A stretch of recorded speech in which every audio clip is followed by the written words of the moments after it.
PP, Seiji's POV, she's beautiful isn't she? The movement of his lips brought me back to the real world. Yeah. I said and marveled at the sword for the last time before sheathing.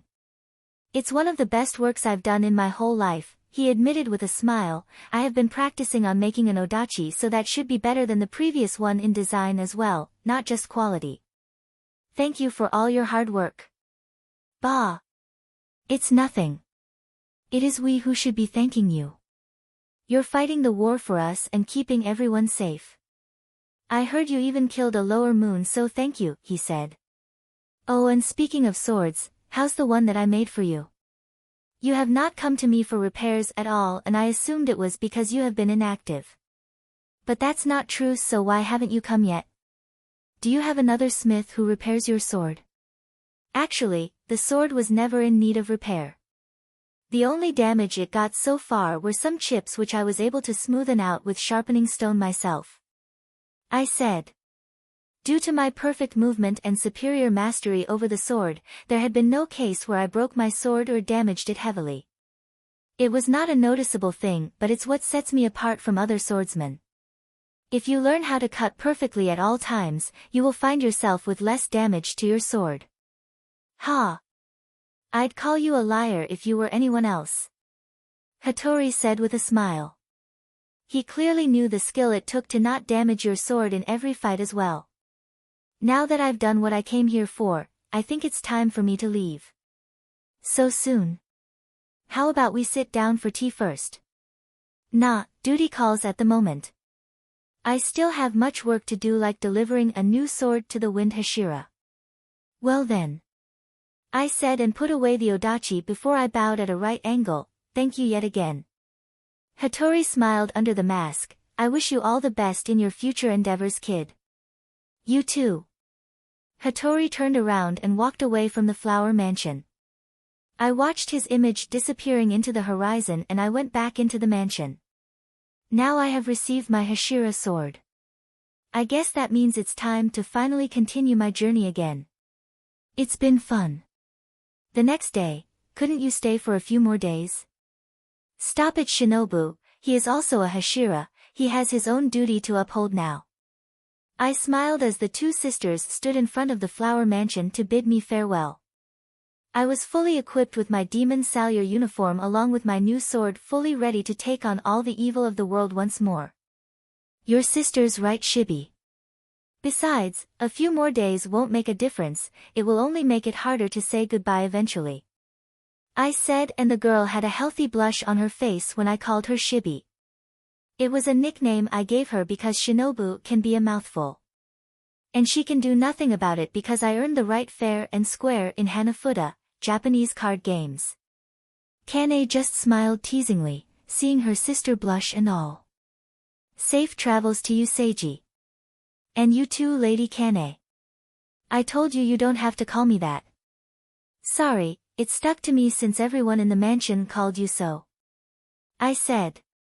Make sure to visit us again whenever you have time, she said, and I nodded. I wish you safety on your journey as well. Shinobu said, but then she smirked slightly, but not too safe, maybe get some injuries now and then so that you are forced to return. Shinobu. Thank you for your hospitality so far. I said and turned around before leaving the mansion. It was fun spending time with the Kocho sisters, but now the slice of life has to end. It was time to end the vain existence of demons again. After a few minutes of walking, the mansion had already disappeared under the thick forest. I looked up into the sky and noticed Raven flying overhead. She flew down before making a nest on my head again. Ready, Raven? Tap tap pause tap, and that was yes in Morse code. Then let's begin. Seiji sure gone. Seiji sure gone. Seiji sure gone. A demon has been sighted in a village located to the north. A demon has been sighted in a village located to the north beside Mount Kashmish. Find the demon and kill it. Caw. Caw. Third POV, Shinobu watched Seiji leave, and if she was being honest in her inner monologue, she was going to miss him. It was understandable, the past few days had been extremely fun. Seiji was possibly the only friend she had of her age, so in a way, it felt like a childhood friend moving away. She broke out of her thoughts when he finally disappeared on the horizon.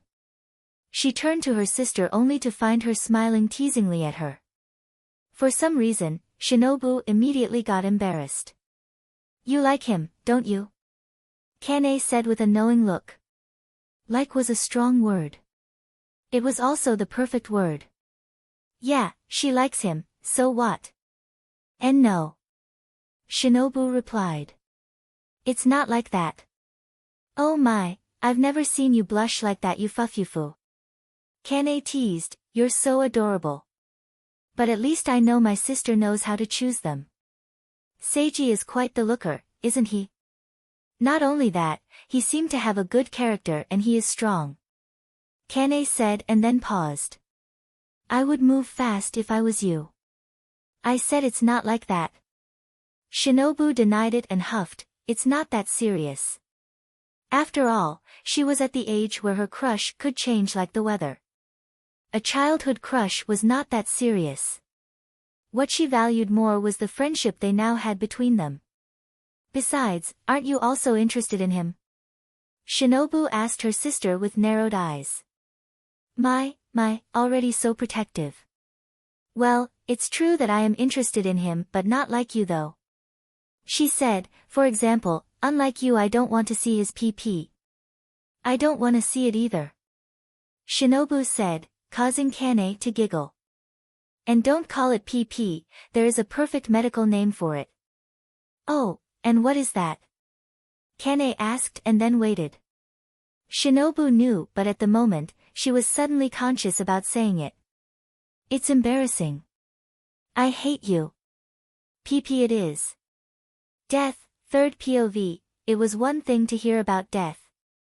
And another to witness death. It was more horrifying than you would be willing to believe. It was like a cold grip on your heart that tightened with every movement you made. It was unreal. But it was there, someone was dead. That's it. Fear love, fear story, fear dreams, and fear memory. All of those came to an end. It was easy to understand but impossible to comprehend the absolute end. And for what? Oh, I like the color of your blood, crimson red, the fuel of life spewed out like a fountain as the demon brutally tore through his daughter. He cried, he cried, he cried, he cried, he cried, and he cried some more. But none of those tears were for his torn limbs, his gaping wound, or his half-eaten neck. It was for his daughter. It was for the life he made, the life he loved. He was glad that his daughter was dead. Her silence at least assured him that she was no longer suffering.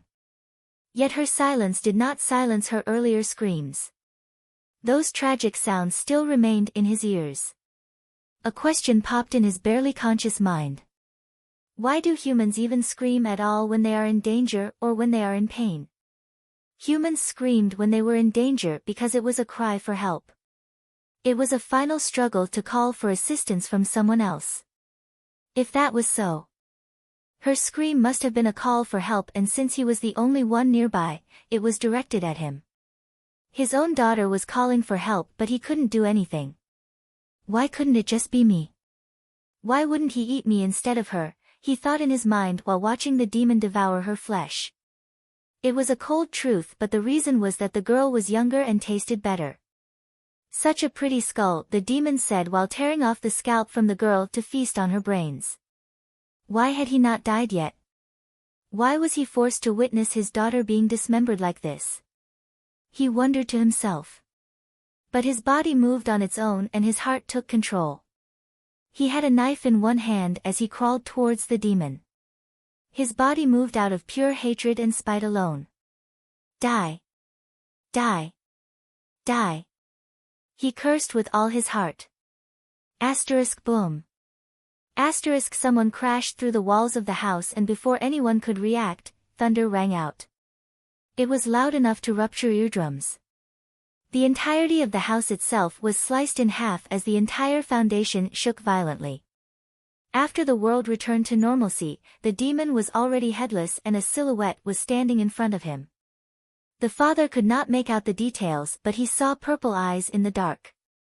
It was so unnatural and eerie that it struck him with more fear than the demon's eyes. Those purple eyes locked on the demon as it slowly turned into ash. The father felt his blood growing cold as he gazed more into those eyes. He couldn't believe the hatred he saw in them. There was so much hatred and anger in those eyes that it even eclipsed his. His body grew colder as the adrenaline stopped. Now that the demon was dead, he had no reason to live. He should hurry and meet his daughter on the other side. As the father drew his final breath, he thanked those purple eyes for avenging him and his daughter. He also wished peace upon them. Because living must be hell with that much hatred. Seiji's POV, I watched as the fire I started inside engulfed the entire house. Its raging flame burned the bodies of the father and daughter inside, and the house acted as a coffin for them. I joined my hands and gave a prayer for them. I silently watched the fire burning away the house as Raven landed on my head. I did not react and only spoke after minutes had passed. I was too late. Raven tapped on my head and told me that it wasn't my fault. I smiled, it is my fault. If it was not my fault, then whose was it? Was it the fault of the father and daughter for being too weak? Or was it the demon's fault for being hungry? It was none of them. It was entirely my fault, and I was not afraid to take the blame. It will make me stronger, it will make me faster next time. I savored the bitterness in my heart. Next time, it won't happen again. I promised. I saw the entire thing happen. It was times like these when I hated my eyes. I could see miles upon miles forward and observe the scene, but my body was not fast enough to stop them. What a bad day to have eyes. Those scenes will forever be stuck in my mind too. I said. With great eyes also came photogenic memories. It was not as broken as it sounds though. For example, just because I could recall the things I read perfectly doesn't mean I can become a genius. Learning and memorizing were a different thing. The main way I used this ability was to remember patterns in movements. It was how I could read my opponents perfectly and predict them. It was also how I easily learned the patterns of breathing styles. If I saw it once, it's in my mind forever. There were also other uses, like remembering traumatic events perfectly or recalling fond memories. And by fond memories, I meant times like when I sparred with Kane. I smiled. Finally, my mind had found a way to escape the depressing mood jokes and nudes. Peal of mirthless laughter escaped my lips as I left the house. The area around was cleared of trees so the fire should not spread. Then I shifted my mind to another topic. It has been a month since I became a Hashira, and I have spent most of my time going on different missions and sharpening my skills with the sword. The life of a demon slayer was not an easy one, much less that of a Hashira. When you were the literal pillar of humanity against the demons, there was no time to relax. You could always be doing more. So I have been learning to relax a little bit and learn that some causalities were necessary. Actually, I think being constantly surrounded by death and demons had wrapped my mind. Caw. Caw. Caw. Seiji Shurgon. Seiji Shurgon. Go to the village of Noseki. Go to the village of Noseki in the east. Travel east to Noseki village. Caw. Caw. What? Already? I thought to myself and looked up at the Kusagi crow circling in the sky. Well, I guess I could rest in the village. The message did not say anything about having to immediately slay a demon, so it's probably a mission that requires investigation first. I think this was a way of Lord Ubuyashiki giving me a break. With Raven nesting on my head and guarding my back, I traveled towards the east to the Noseki village. I had not been there, but I've heard of it before. The sun rose up not long after, and as I encountered fellow travelers on the road, I asked them for directions so I did not have trouble finding the village. At the time before noon, I finally reached my destination. The village itself was peaceful, and after a brief scan from the horizon, I determined that there were around 300 houses. Noseki was definitely not a small village. The scent of tea and herbs wafted through the village. I was but a deaf man, but I could tell that the village was calm and peaceful, which aligned with what I have heard about the village. Apparently, the village had multiple onsen and it was kinda of a resting place for travelers. Many came to the village for a vacation and the place was also known for its herbs and tea. That's quite a marvel, I muttered to myself when I finally saw the stone bridge called Ishibashi, which was a centerpiece of the village. It was a bridge that connected the farmlands and the main village. It was ancient and it was a mystery how the ancestors of the villagers managed to build that. I crossed the river by using the stone bridge and finally entered the village. The people in the village immediately turned their heads towards me. It was understandable since I had quite a remarkable appearance and creepy eyes, as I have been told. Not only that, I was strapped with a long sword on my back. Surprisingly, no one approached me and just looked away after seeing my clothes and the sword behind my back, which I found odd. Normally, people in any village were way more wary of me. Not that I was complaining, I liked that they left me alone. I walked through the village and turned my head around, scanning the place and enjoying the view. There were kids playing and people who were going on with their daily lives. I also noticed that there were proper electrical wires and towers in the village, which was neat. But as I walked through the village, my eyes suddenly caught a familiar face. I stopped and stared. What is he doing here? Oh. You're here already. Like I expected, you are quite fast, ha ha ha ha. He laughed loudly as his gems glittered. But still not quite as fast as me, he flashed me a bright smile. Well, it seemed that something else was going on. This was no standard mission because otherwise, he wouldn't be here. The sound Hashira, and the fastest/flashiest demon slayer. Tengen Yuzui. Yo. The hot spring incident, Seiji's POV, standing at the impressive height of 6 feet 6 inches and filled with bulbous functional muscles, Yuzui Tengen was an absolute unit. He was standing beside Jyomiai during the Hashira meeting, so he gave the impression of being normal, but now that I took a look at him up close by himself, I realized how truly monstrous he was. You're telling me, this dude was even faster than me? A part of me would never believe it unless I saw it. A creature this big should not be allowed to move that fast. My eyes pierced through the very fabric of his being, analyzing from head to toe like a modern supercomputer. Humans have 2 types of skeletal muscle fibers called fast twitch muscles and slow twitch muscles. Slow twitch muscles contract slower and were designed for long-duration activities. They produce less energy in a moment but can produce energy for a long time. This means that athletes like long-distance runners or cyclists have more of these types of muscles. They had no explosive power but had high endurance. Fast twitch muscles were the opposite, they contract faster. They were designed to produce a burst of speed or power but they fatigue quickly. Athletes like powerlifters and sprinters had more of these types of muscles. They had less endurance for sudden bursts of power. Humans have both types of muscles in their bodies. But depending on how you train, you can have more of either one of these. And as my eyes pierced through Tengen's skin and analyzed his muscles, I was surprised to learn that his body was made up of mostly fast twitch muscle. The ratio between them was so far apart that it should have been impossible. It meant that he was extremely explosive but would not do well in a drawn-out battle. My eyes continued, studying the exceptional mind-muscle connection of his body. His fingers had insane dexterity and the proportionate muscles on both arms told me that he could use them both. He was a warrior who used 2 swords.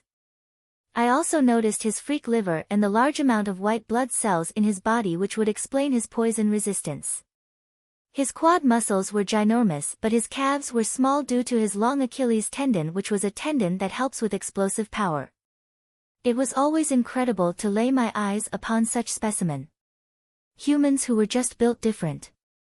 Their uniqueness was beautiful. Instinctively, my eyes glowed and searched for weakness. The body contained the history of every experience someone had, so I read those.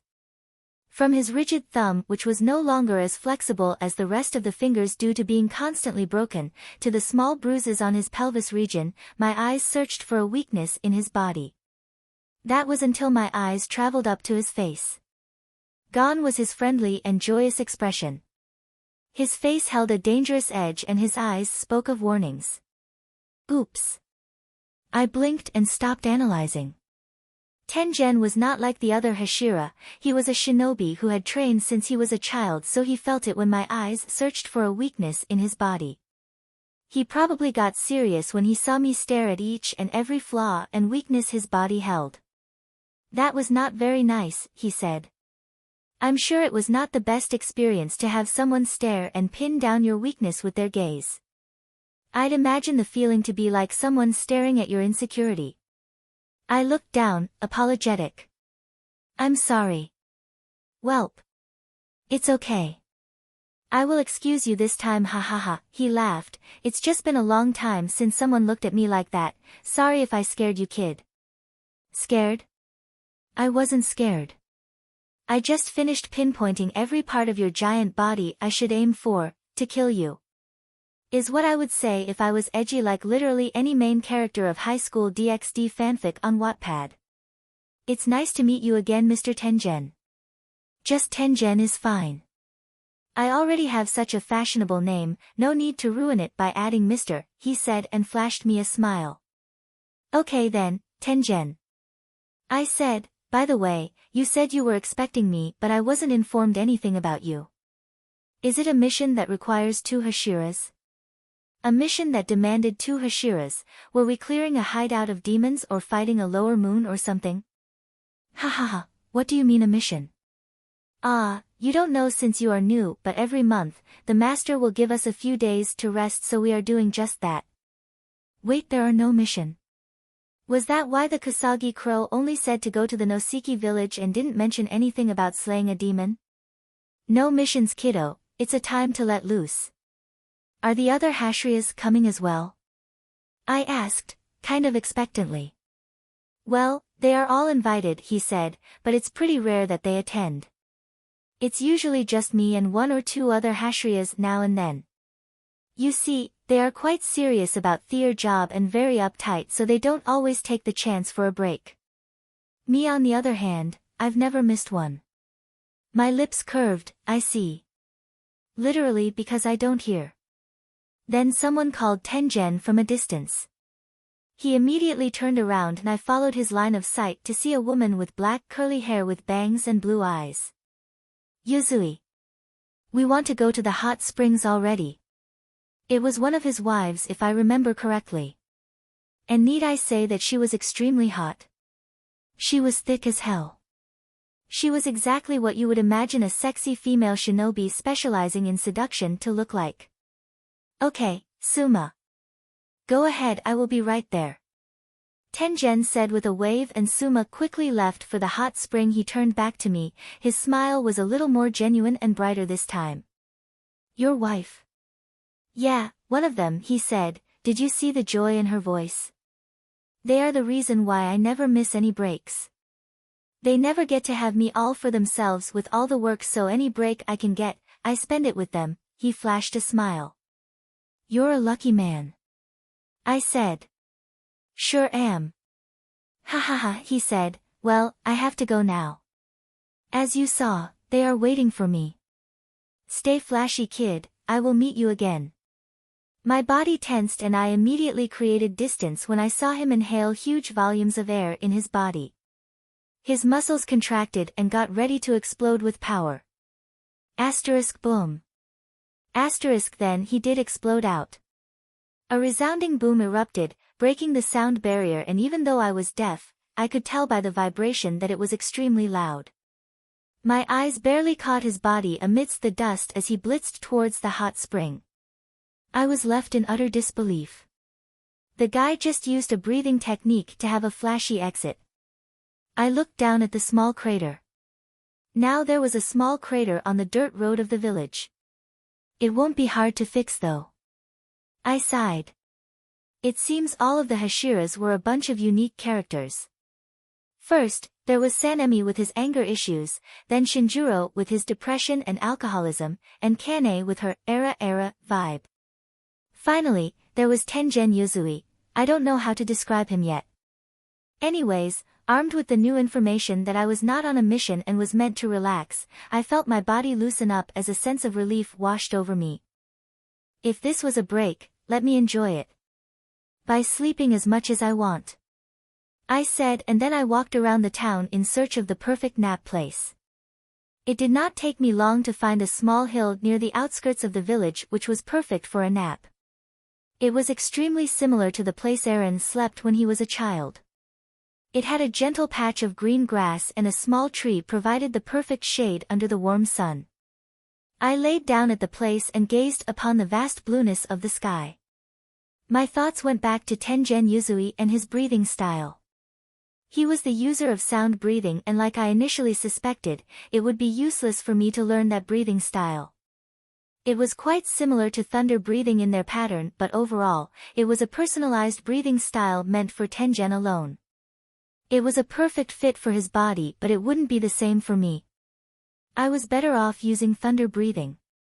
I also learned that sound breathing would be virtually useless against me since it relied heavily on disorienting your opponent with loud sounds and vibrations. It took advantage of the imprinted instincts of creatures. The ear was an important organ for not only hearing but for balance as well.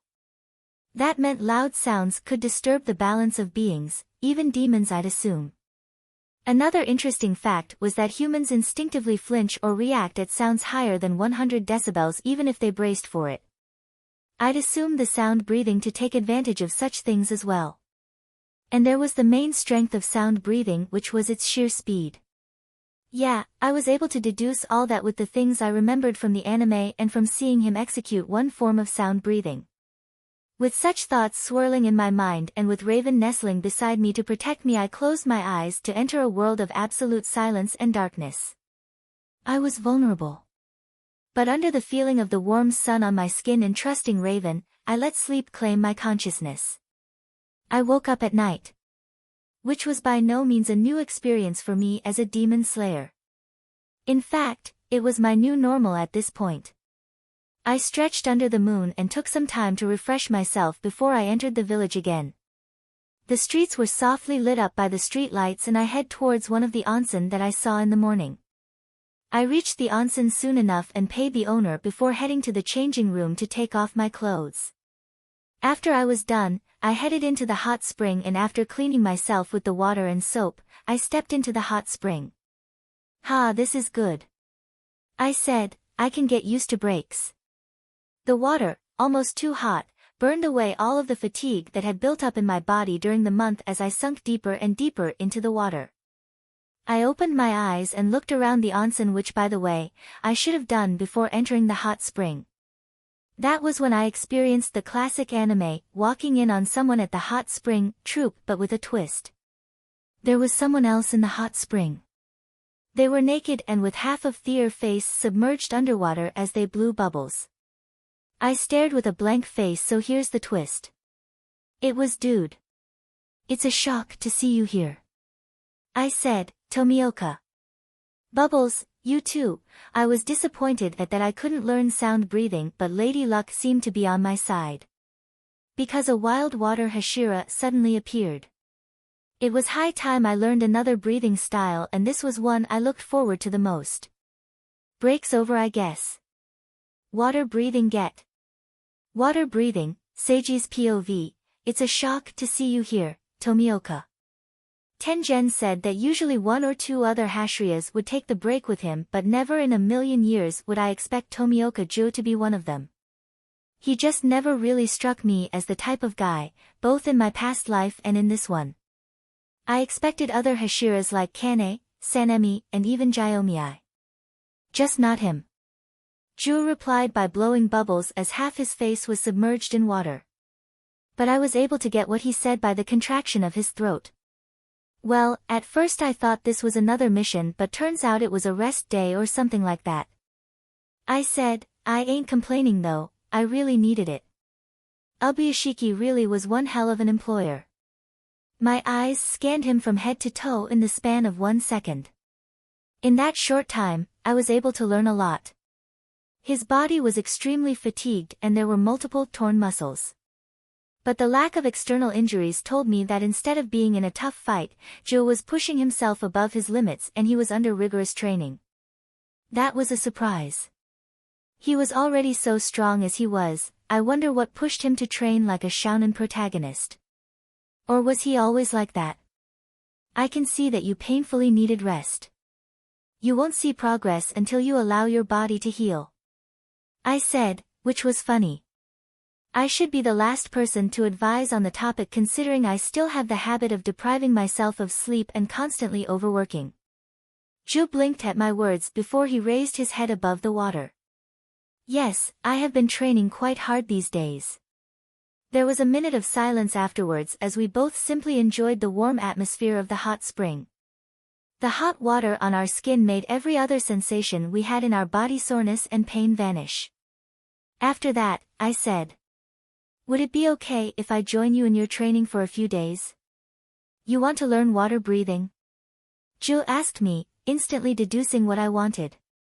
It was already known that I was a user of 2 different styles of breathing, so it was not a surprise to him that I wanted to learn a 3rd breathing style.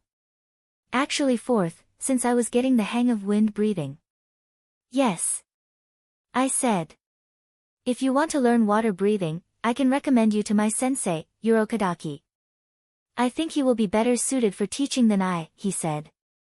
I observed his face carefully, so I knew he only had good intentions.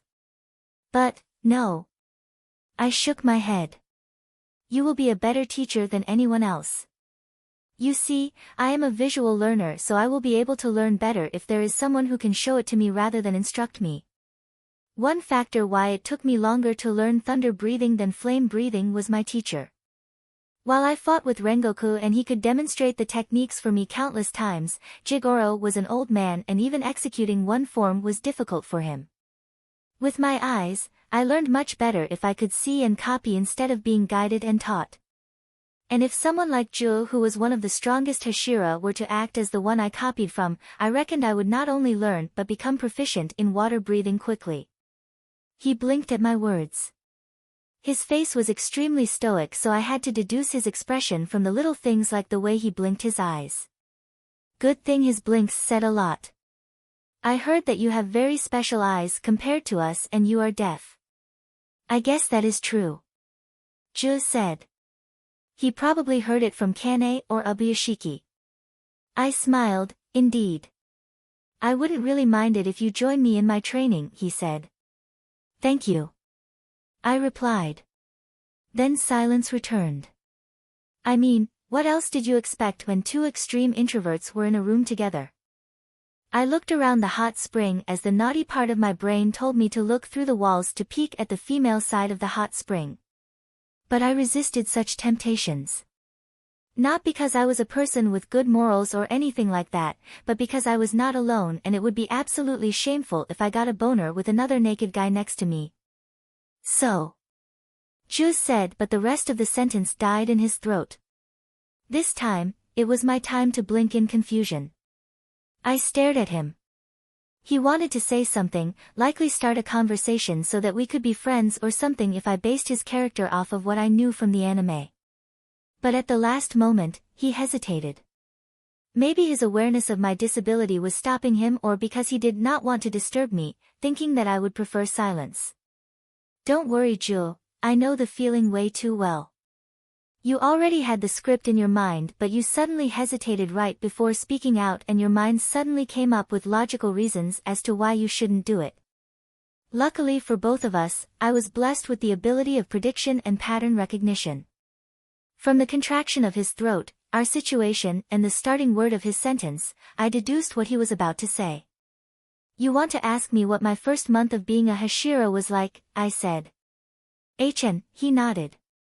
My lips curved. Well, it was much more relaxing to be honest. But you see, around 5 days ago I encountered these 2 kids who were forced by a demon to lure in travelers. The demon had a unique blood demon art, and so, I told Zhu about the extraordinary experience I had in the last month. He also added a few words and would sometimes advise what I should have done in the situation. He also told me about the significant encounters he have had during the time that he was a demon slayer. Even before we knew it, we were having a very nice conversation in the hot spring. Ju was often misunderstood by many people due to his seemingly stoic face, but I could read him perfectly well. The mere blink of his eyes and the tiniest movements of his brows were enough for me to see his emotions. He found talking to me easier than others even though he himself did not exactly know why. I learned new things about the Hashira that I never knew before. Like the fact that he became a Hashira at the age of 15 and has been a Hashira for well over a year now. I went to the hot spring with the intention of aiding my healing and to freshen up, but I got much more than I bargained for. Throughout the conversation, I noticed a small curve on Ju's lips which was arching more and more as time went on. He was smiling. I think he likes me. We went out of the hot spring after an hour or so. Ju bid me farewell and told me if I still wanted to, I could join him in his morning training. He himself was going to take it easy with the training since the whole reason he took the break was so that he could heal and rest. But he said he could easily show me his breathing style. It was late into the night and I just woke up, so to keep myself busy, I went to the river of the village and washed my uniform and haori there. The onsen had yukata available, so I wore those in the meantime. Then I spent the rest of the night with a mix of meditating, playing with Raven and training my breathing patterns. When morning came and the sun slowly peeked out from the horizon, Ju finally sought me out. He led me to the outskirts of the village, and when we found a good spot, we began. Water breathing is the most common breathing style. It is easy to learn and its adaptability makes it so that it is helpful in any type of situation. Ju said while pulling out his sword. Water breathing is not aggressive like other breathing styles. Instead, it relies heavily on counterattacks and defensive forms, he said, and took a stance. Come at me. Say less. Thunder breathing, first form, without holding back, I pushed myself off at the speed of a bullet. Thunderclap and flash. The very act of me exploding out was loud enough to shake the earth, and it made the sound of thunder. I expected a reaction from him, but my eyes saw that he was still calm. Water breathing, first form, he whispered. Water surface slash. To counter my attack, he opted to swing his sword. The world slowed down as I was left confused. The technique was clearly not strong enough to clash against mine. He was not going for a block either since he was swinging his sword. So what was he planning when he swung his sword? My arm twitched and I swung my sword at him in one deadly stroke. I saw him adjust the grip of his sword and then he returned to motion. But instead of swinging in a way to clash with my sword, just swung from under. My eyes widened as I saw his attack flow under my weapon, and instead of trying to block it, he increased the momentum. With the disturbance, my swing lost its aim and whizzed right past Ju, who tilted his head.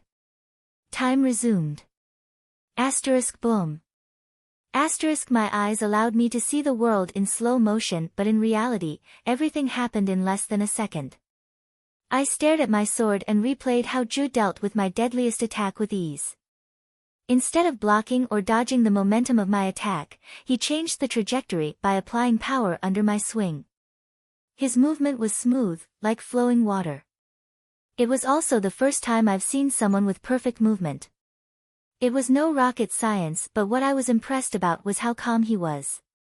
Thunder breathing was fast. My attack happened in the span of 1 second. And he used not a defensive form but an attacking form to defend. At that point, was there a defensive and attacking form in water breathing? Is that what is meant when he said water breathing was the most adaptable? Incredible. I said. I want it. Learning water breathing, Seiji's POV, water breathing. Oh boy, do I like this one. Where should I start? It was the perfect breathing for me. It would not be wrong to claim that this breathing style was handmade for me. In fact, the concepts of many of the forms of water breathing were something I actively utilize in my fighting style. For example, the 9th form, splashing water flow, turbulent, was when the user reduces the landing time and surface area needed when taking each step. This was something I actively did with my perfect movement, but it was a whole ass form in water breathing. Then there was the third form, flowing dance, which is where the user predicts the movement and location of their opponents and executes a perfect, predetermined movement which looks smooth like a dance or flowing water. Again, it was something I heavily incorporated in my fighting style. My eyes predicted the enemies and I moved before it even happened. Not only me but Jewel was also surprised to see how well water breathing fits me. The so-called monthly break lasted for 2 days, and during those times, I was fully focused on water breathing.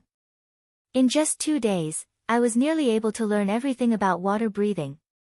Ju proved himself to be a great teacher due to his unexpected enthusiasm.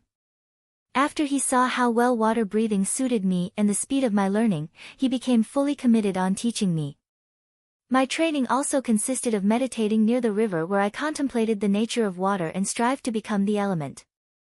While the stronger ones with blood demon art were able to survive by themselves and even have territories where they hunted, the words of Bruce Lee were valuable even in another world. Empty your mind, be formless, shapeless, like water. If you put water into a cup, it becomes the cup. If you put it in a bottle it becomes the bottle, and if you put it in a teacup it becomes the teacup. Absolute adaptability was the core nature of water. With my eyes, I could see the weakness of my enemies and I could change my fighting style to match their weakness. I did not need to have a concrete style, instead, I became whatever I needed to become to kill my enemies. This concept not only applied to water breathing for me but to fighting as a whole. I did not limit myself to one breathing style, instead, I used any breathing style which best suited the situation and was the greatest weapon to the enemy. If a demon had great regenerative power, I used flame breathing. If they had incredible speed, I used thunder breathing. If they were in groups, I used wind breathing.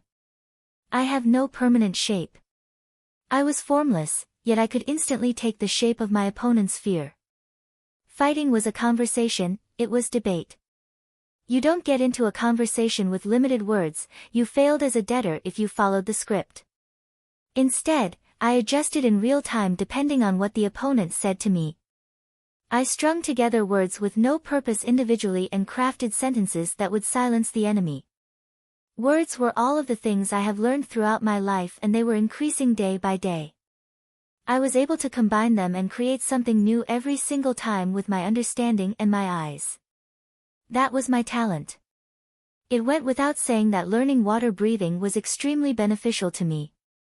It might not be a new concept like thunder breathing, but it enlightened me.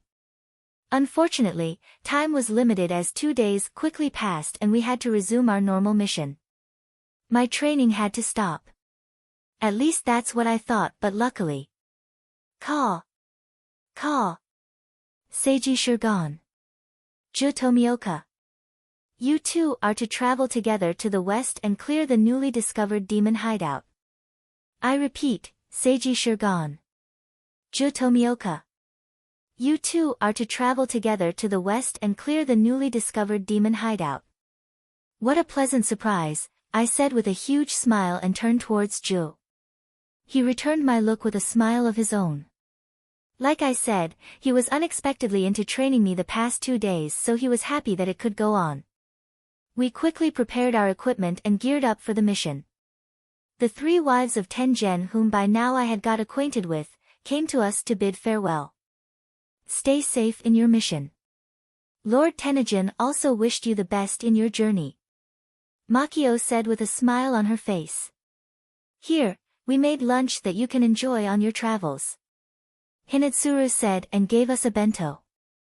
It was thoughtful of her and I had come to enjoy her food. Thank you. But where is Tengen? Well, the break ends today so he was a bit preoccupied last night. He was tired so he slept in today. Sumo said with a wide glowing smile while Makio and Hinetsuri had blush on their faces when mentioning last night. That's fine I guess. Tell him to stay safe as well. I said and gave a respectful bow to the women. Damn, I was both jealous and also felt kind of bad for Tengen. The guy with the most fast twitch muscle just had to have 3 wives, didn't he? His wives were all shinobi and stronger than other women as well. But looking at their faces, they seem happy and satisfied. Turlia Chad. And with that, we left the village of Noseki. It was time for my journey to continue, but this time, I had a companion. Truly, it was a miracle that we got such a mission at the perfect time. Maybe Lady Luck was finally smiling on me after taking my hearing and my family. Third POV, hidden location, the Ubuyashiki mansion. Are you sure that was a good decision? Wouldn't it have been better to send Jyomiai since he is closer to the demon hideout? He will also be able to clear it by himself, so we won't have to waste 2 Hashira. Lady Amain asked her husband, who was looking out at their garden with a permanent smile. We won't win this war if we only think about the present, Amain. He said with a gentle voice that came with a breeze. All his ancestors made the best decisions in the present and never saw victory. He had to be different, he had to look ahead into the future because that was where victory lies. Tomorrow. For today, survival was enough. We need to give a chance for Seiji to grow to his fullest potential. Even if that meant wasting resources now, I truly believe that it will all be worth it in the end. Is that really all there is to it? Well. Ubuyashiki trailed, I might also want to extend their time together. It has been long since Ju met someone he could talk to. That child needs healing, both in mind and spirit after all he has been through. I think they will both help each other move forward. I see. I understand. Lady Amain said with a smile as she gazed at her husband with hidden admiration. They just need to do their best. The responsibilities on Thea's shoulders are heavy, but I believe in my children. Ubuyashiki said as his hair danced with the wind. His illness was getting worse. Yet slowly but surely, he was building a better future. The war and the curse will end in his lifetime. The final test, Seiji's POV, the demon hideout, Seiji. From the side. Ju yelled while slashing the heads demons around him. Already on it. Wind breathing, first form. I whipped my sword and it created a gust of wind. Then I took in huge volumes of air with my mouth before releasing it with great force. Dust whirlwind cutter. I became a whirlwind of blades. A green tube made of wind energy covered my body as I minced everything in my path. I did not even aim for their heads, I merely reduced them into scraps of meat. Wind breathing was the most violent breathing style. It had zero accuracy or fitness, which was why I had a difficult time getting used to it. You just slash everything in your path like a tornado which ripped apart anything in its path.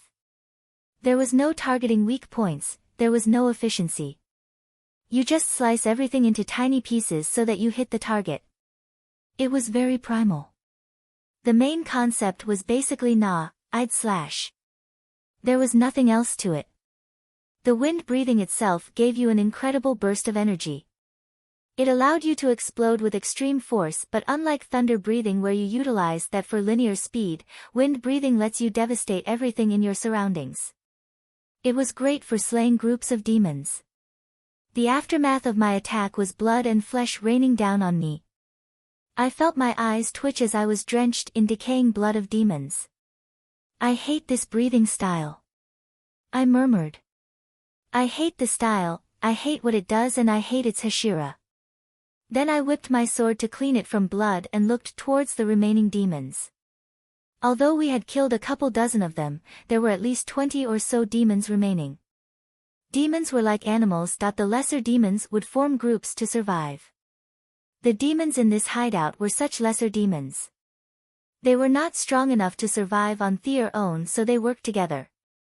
Run! I said, and the demons who were frozen in fear immediately scattered around to save their horrible lives. I could see Jewel on the opposite side of this abandoned mansion, and he was also mowing down the demons like a well-oiled machine.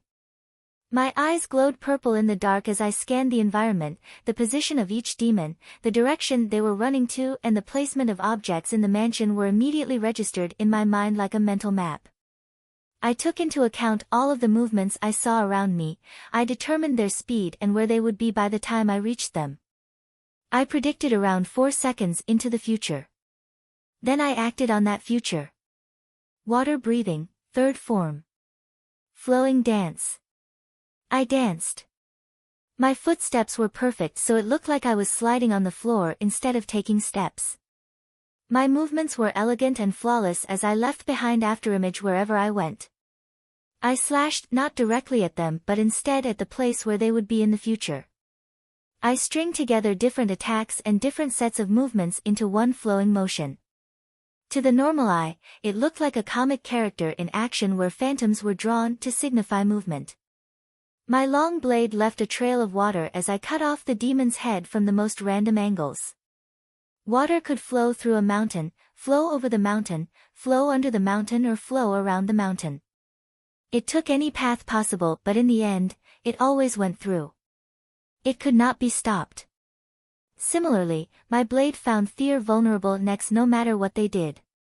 They could cover Thier necks, move Thier heads, duck under, or try to block. But no matter what they did, they found themselves headless. Time resumed and my blade cutting through the air made a sound akin to flowing water. In an instant, I chopped off the heads of 13 different demons. Thier world spun as Thier heads fell to the ground. Thier last vision was of Thier own headless bodies with my silhouette standing in the middle. Goodbye and go to hell. The world is better without you. 13 huh? I said and smiled, that's a new record. While I bask in my new accomplishment, Zhu finished off the remaining 7 demons. And thus, the mission was complete. A few hours later, the old mansion finally caught on fire. The flames ranged and consumed the building, burning the remnant shadows of the demons along with the dark history of what happened there. I could feel hot air blow past my cheeks, making it quite uncomfortable, so I took a few steps back and stood beside Zhu. The mission is done, he said with a stone for a face. He neither looked pleased nor mad, he was just blank. As if he was looking at a rock in the middle of a road. I gazed at my reflection on my blade and I had a similar expression. But if one looked closely, they would see small hints of satisfaction in my eyes. I stopped looking and sheathed the sword on my back. It has been a week and a half since I met Zhu Tomioka. The mission we were given took longer than expected since the demons were very adept at hiding. Even I, with my cheat eyes, was having difficulties and we had to track them down for more than 4 days. Zhu said these types of missions were mostly given to Jyomiai since his perception of the world was different from ours, so he could easily find demon hideouts. But we did not do badly at all even compared to Jyomiai. The demons were spread into many villages and they had fake hideouts to cover Thier tracks, which was quite tricky. Demons were as smart as humans if not more. So what they had was a proper organization that required to be destroyed from the root. And that took time. But it was a good thing for me because it meant I got to learn more about water breathing and spend time with Zhu, who by the way, was absolutely adorable in character. I wonder if this is what Rengoku felt when he was with me. Zhu was introverted and appeared cold on the outside, but deep down, he was a very kind soul who liked the company of others. He also had deep traumas and a massive inferiority complex, but I mean, who doesn't have a few screws lost in Thier head in our line of work? The past week has been fruitful. We fought a lot of demons and even though they were weak, it allowed me to study water breathing by watching Zhu fight. Coupled with my own training and my innate affinity with the breathing style, water breathing quickly became the one I was most proficient with. The third form of water breathing that you executed back there was incredible. Zhu said suddenly, breaking the silence. Well, not really since I was deaf, but you know what I mean. Thank you. I said with a smug smile that I failed to hide. Less than 2 weeks of training and you already became more proficient in it than me. Zhu admitted. To clarify, he was referring to the third form only. Water breathing as a whole, I still had a long way to go before I became as good as him. It was to be expected, I had a giant advantage on certain forms because of my eyes. The third form heavily relied on prediction and perfect flow of movement, so I naturally excelled in it. Other than that, I still had a long way to go until matched his mastery over water breathing. Ju was possibly the person who had the most mastery over their breathing style. The only other competitor to that title was Shinjuro, who had decades of experience. Just think about it. Almost all of the Hashiras in the anime had something special about them. Mitsuri and Gyomii had superior bodies, Shinobu was a medical genius, Michiro shared a bloodline with Yorichi, Sanemi had his unique blood and Tengen had his shinobi background. But then there was Ju, who did not have such speciality other than his absolute mastery over his breathing style. But still, he was one of the strongest Hashira. His mastery came from his trauma, pushing him to be the best he could be because he felt the need to fill up for his friend who died to save him. He was so goat that he created the 11th form of water breathing, which allowed him to tap into the selfless state without awakening his Demon Slayer mark. So there was no debate, when it came to mastering their respective breathing styles, Ju was on top. Therefore, even I would struggle to compete with that level of mastery. But would you lose? Nah, I'd surpass. Let's go. There is a village close by where we can rest. Ju said and I nodded. The next day, water breathing, first form. Water surface slash. My eyes saw no hesitation in his muscles as he exploded into action. His sword swung at me with the finesse of a painter. His blade left a trail of water in its path and I felt a cold shiver wash over me. He was serious.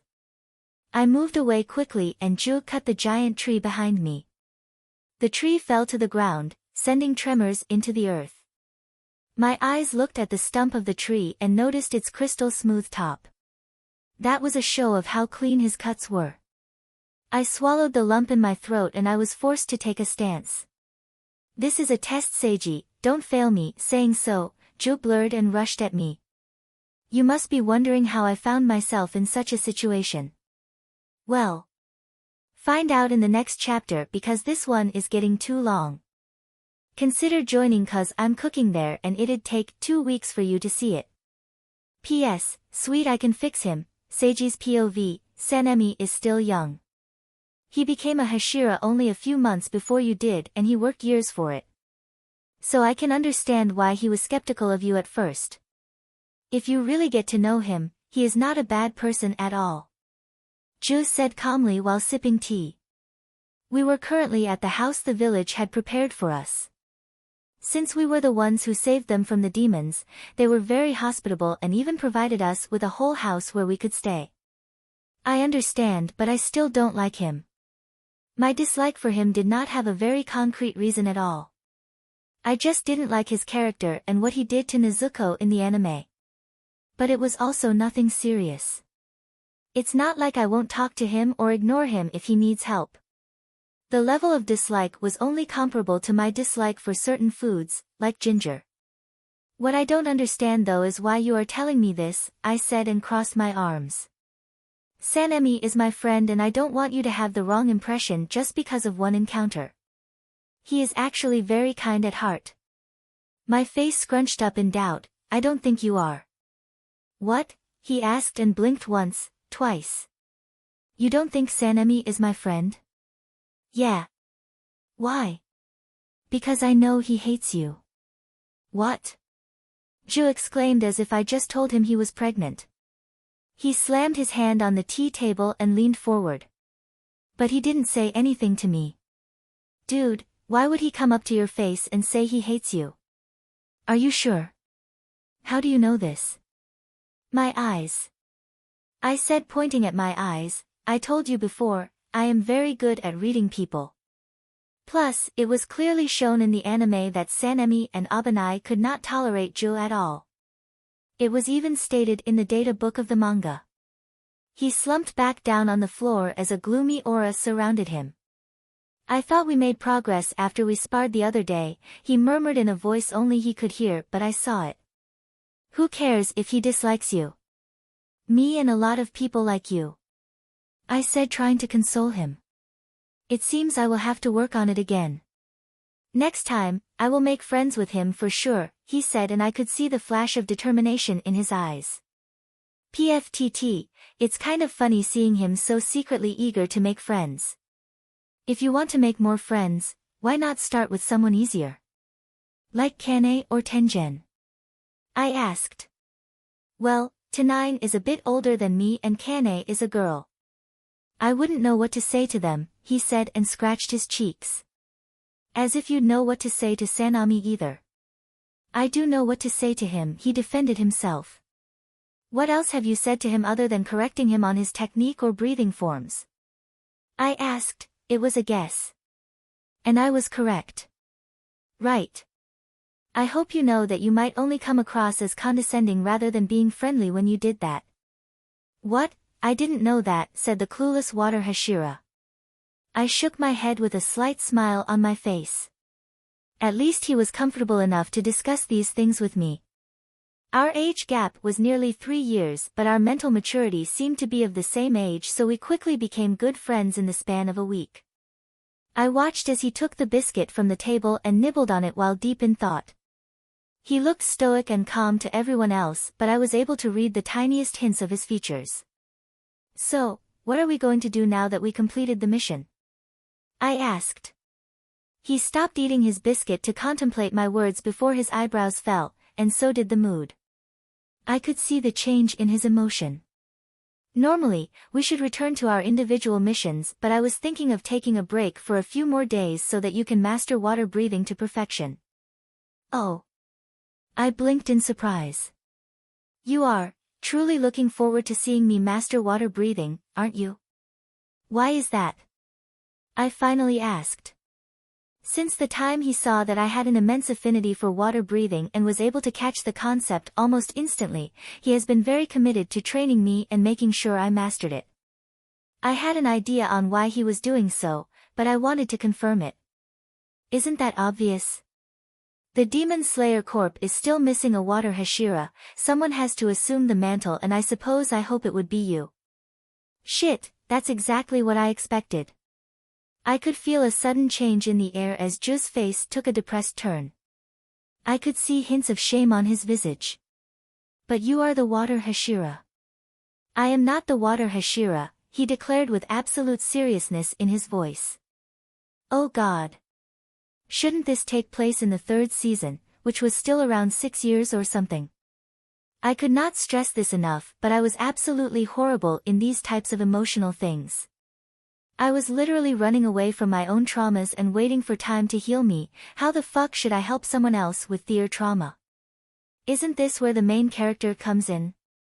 Tanjiro. Please kindly get your ass over here. I should say something, shouldn't I? What do you mean, you are not the water Hashira? I never did pass the final selection Seiji, he said and clenched his fist.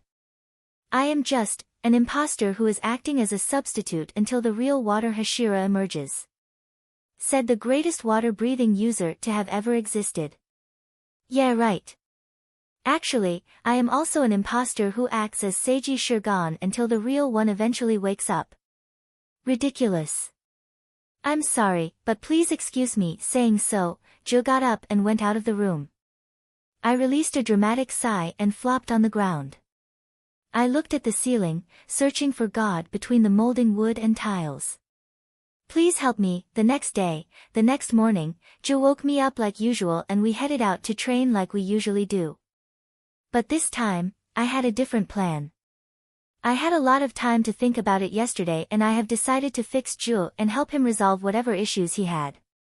He was no longer a stranger to me, so I wouldn't let him suffer 6 more years of self-torture just because I didn't like dealing with emotional stuff. I can fix him. We headed to an open space where we could train, but when we reached there, I refused to start to train with him. No. We were in a small clearing with a patch of grass and a small pond on the side. The forest trees surrounded us to create a natural barrier. The morning sun rose on the horizon, its yellow light reflected on the droplets of dew on the leaves creating magical glitters that were feast to the eyes.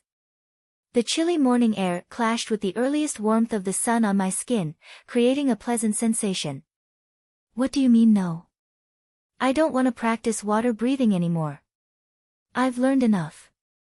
I think I should practice another breathing style instead. I said and crossed my arms. Stop messing around, Seiji. Jo narrowed his eyes.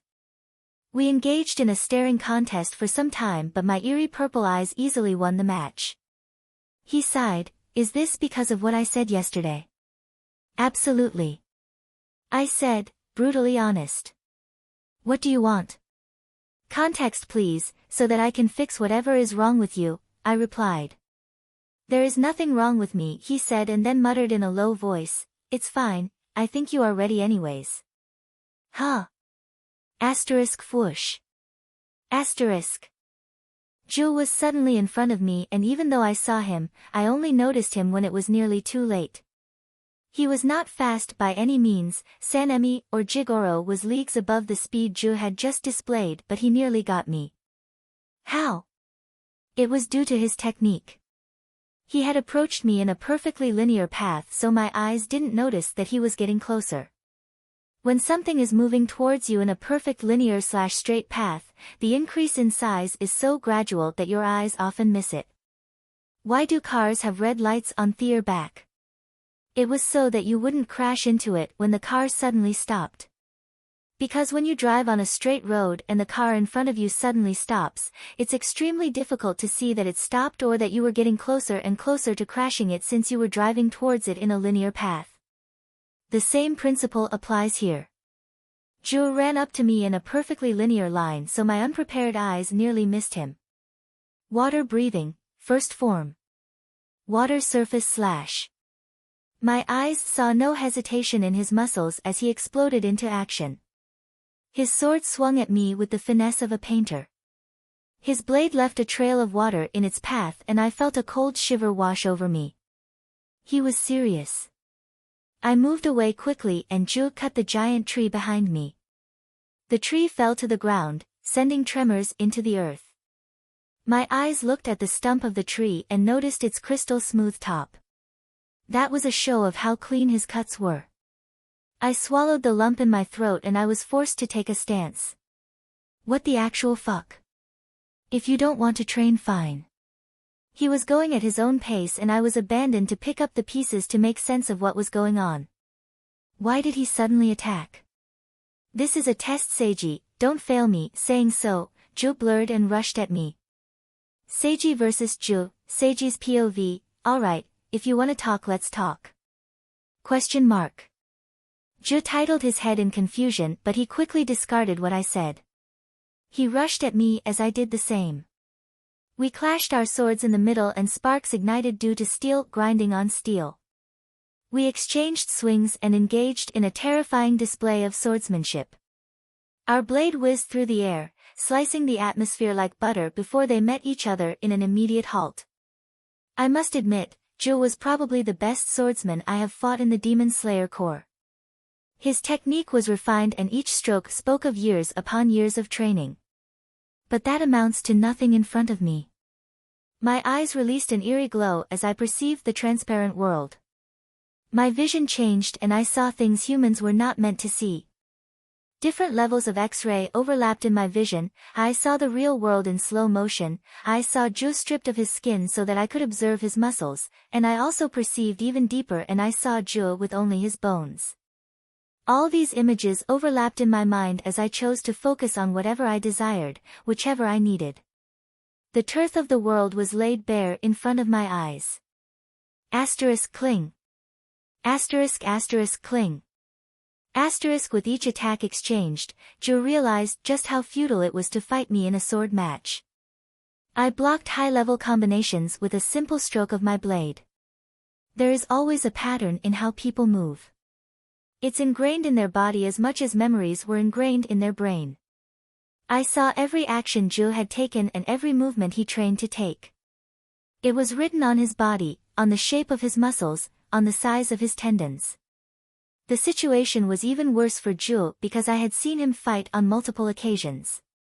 His fighting style was like a song to me, one I could follow and sing along with.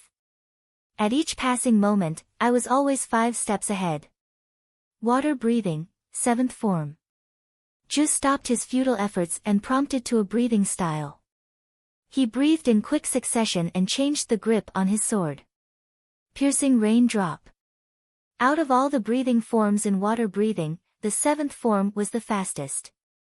Zhu took a single step forward and started stabbing from different places. His arm turned into a snake and blurred as I saw the sharp end of the blade come at me from different directions. Not only was it fast, but it was based on the same concept as before. The sword came in a perfectly linear path, so you never knew when the sword got close to you or when it impaled you. Stabs rained on me like raindrops from the sky. The perfect counter was to step back and move out of range. I had the advantage when it came to reach since I had a long sword, so it was the best option. But I did not take a single step back because I knew that was what Zhu wanted me to do. Like I said, 5 steps ahead. I know what he was planning, his body language already told me. So instead, I planted my feet on the ground and held my position. The piercing blade came from different places as if Zhu suddenly grew 12 more arms. It was hypnotizing.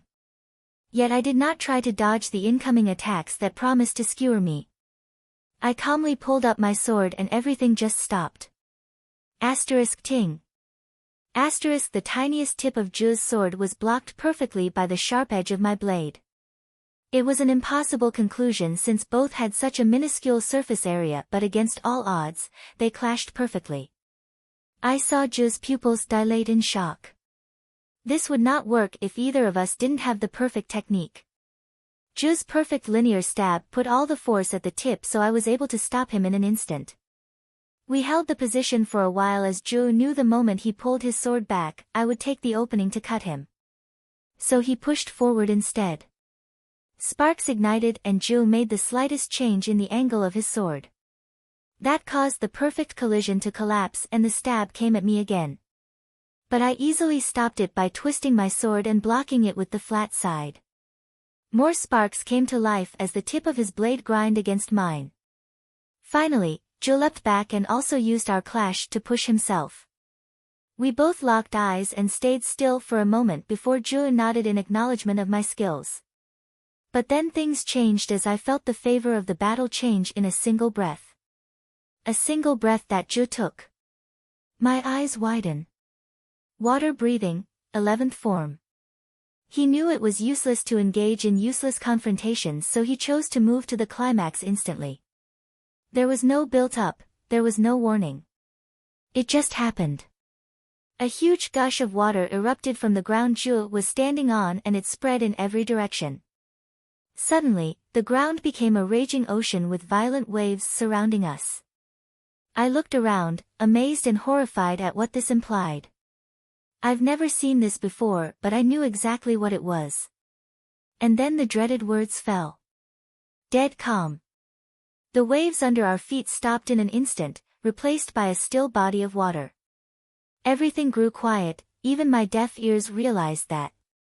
The moment stilled. I looked towards Zhu and my breath stopped. He was not there. I could see him, but he was not there. What the fuck? My eyes saw him, my vision did not change, I could see his lungs expand as he took in breaths. I could see his heartbeat as it pumped out blood and I could see how the air around him interacted with his physical body. Yet my mind was convinced that he was not there. It was convinced that he was not real. The best comparison was looking at a television. You could see the movement and everything else, yet your mind knew that it was not real. If you saw a lion on the screen and even if the lion ran to you, you know it was not real, so you won't react. That was exactly what was happening. I saw Zhu, but my mind deemed him to be an illusion. Selfless state. It was a state of being that a person can achieve after acquiring Fear Demon Slayer mark. In this state, the user completely erased their fighting spirit, their will to fight, hatred, anger, bloodlust, malevolence, drive and animosity. Once in this state, the user achieves the ultimate focus and tranquility. Their complete erasure of fighting spirit and emotions turned them into something akin to trees or plants themselves. It was extremely difficult to sense them. It was said to be only achievable after having a Demon Slayer mark, but Zhu was able to achieve the selfless state using the 11th form which he created. It's over, said the image of Zhu as he came at me with such elegance and tranquility that he did not appear moving at all. It was then that I noticed another aspect of the 11th form. Laminar flow. It was a type of fluid flow where the liquid flowed smoothly without any disturbance and it did not look like it was moving at all. You can observe this phenomenon in water flowing out of a pipe or a tap. They were flowing but they flowed so smoothly that they looked like they were not moving at all. Ju's body moved in the same way. My eyes helped me see the movement but anyone else would not be able to see him through their eyes. It would seem like they were cut by invisible blades. How can one breathing form be so overpowered? I asked myself.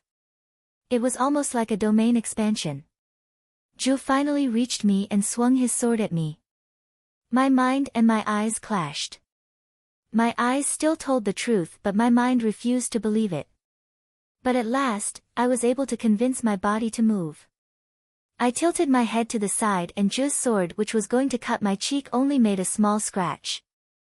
I leapt away in an instant. Blood. I felt blood flowing from my cheek. What a strange feeling. I rarely bled. You never fail to amaze me, Seiji. Ju said, and without any hurry in his movement yet also without wasting any time, he ran towards me again. Usually, my eyes and my mind work together in perfect sync. But this time, since my mind refused to acknowledge Ju's presence, there was a lag in the connection. It was not much. It was only a few milliseconds but those moments of hesitance were vital in a battle like ours. I leapt away again. And then again. And then again. I was running away basically. Ju was as calm as ever. He was not frustrated, he was not angry, he was not anything. He was void of such things, he was literally like an object or a body of water. On the other hand, I felt myriad of emotions brewing inside me. I was going to lose. But then a sudden thirst to prove myself emerged in my heart.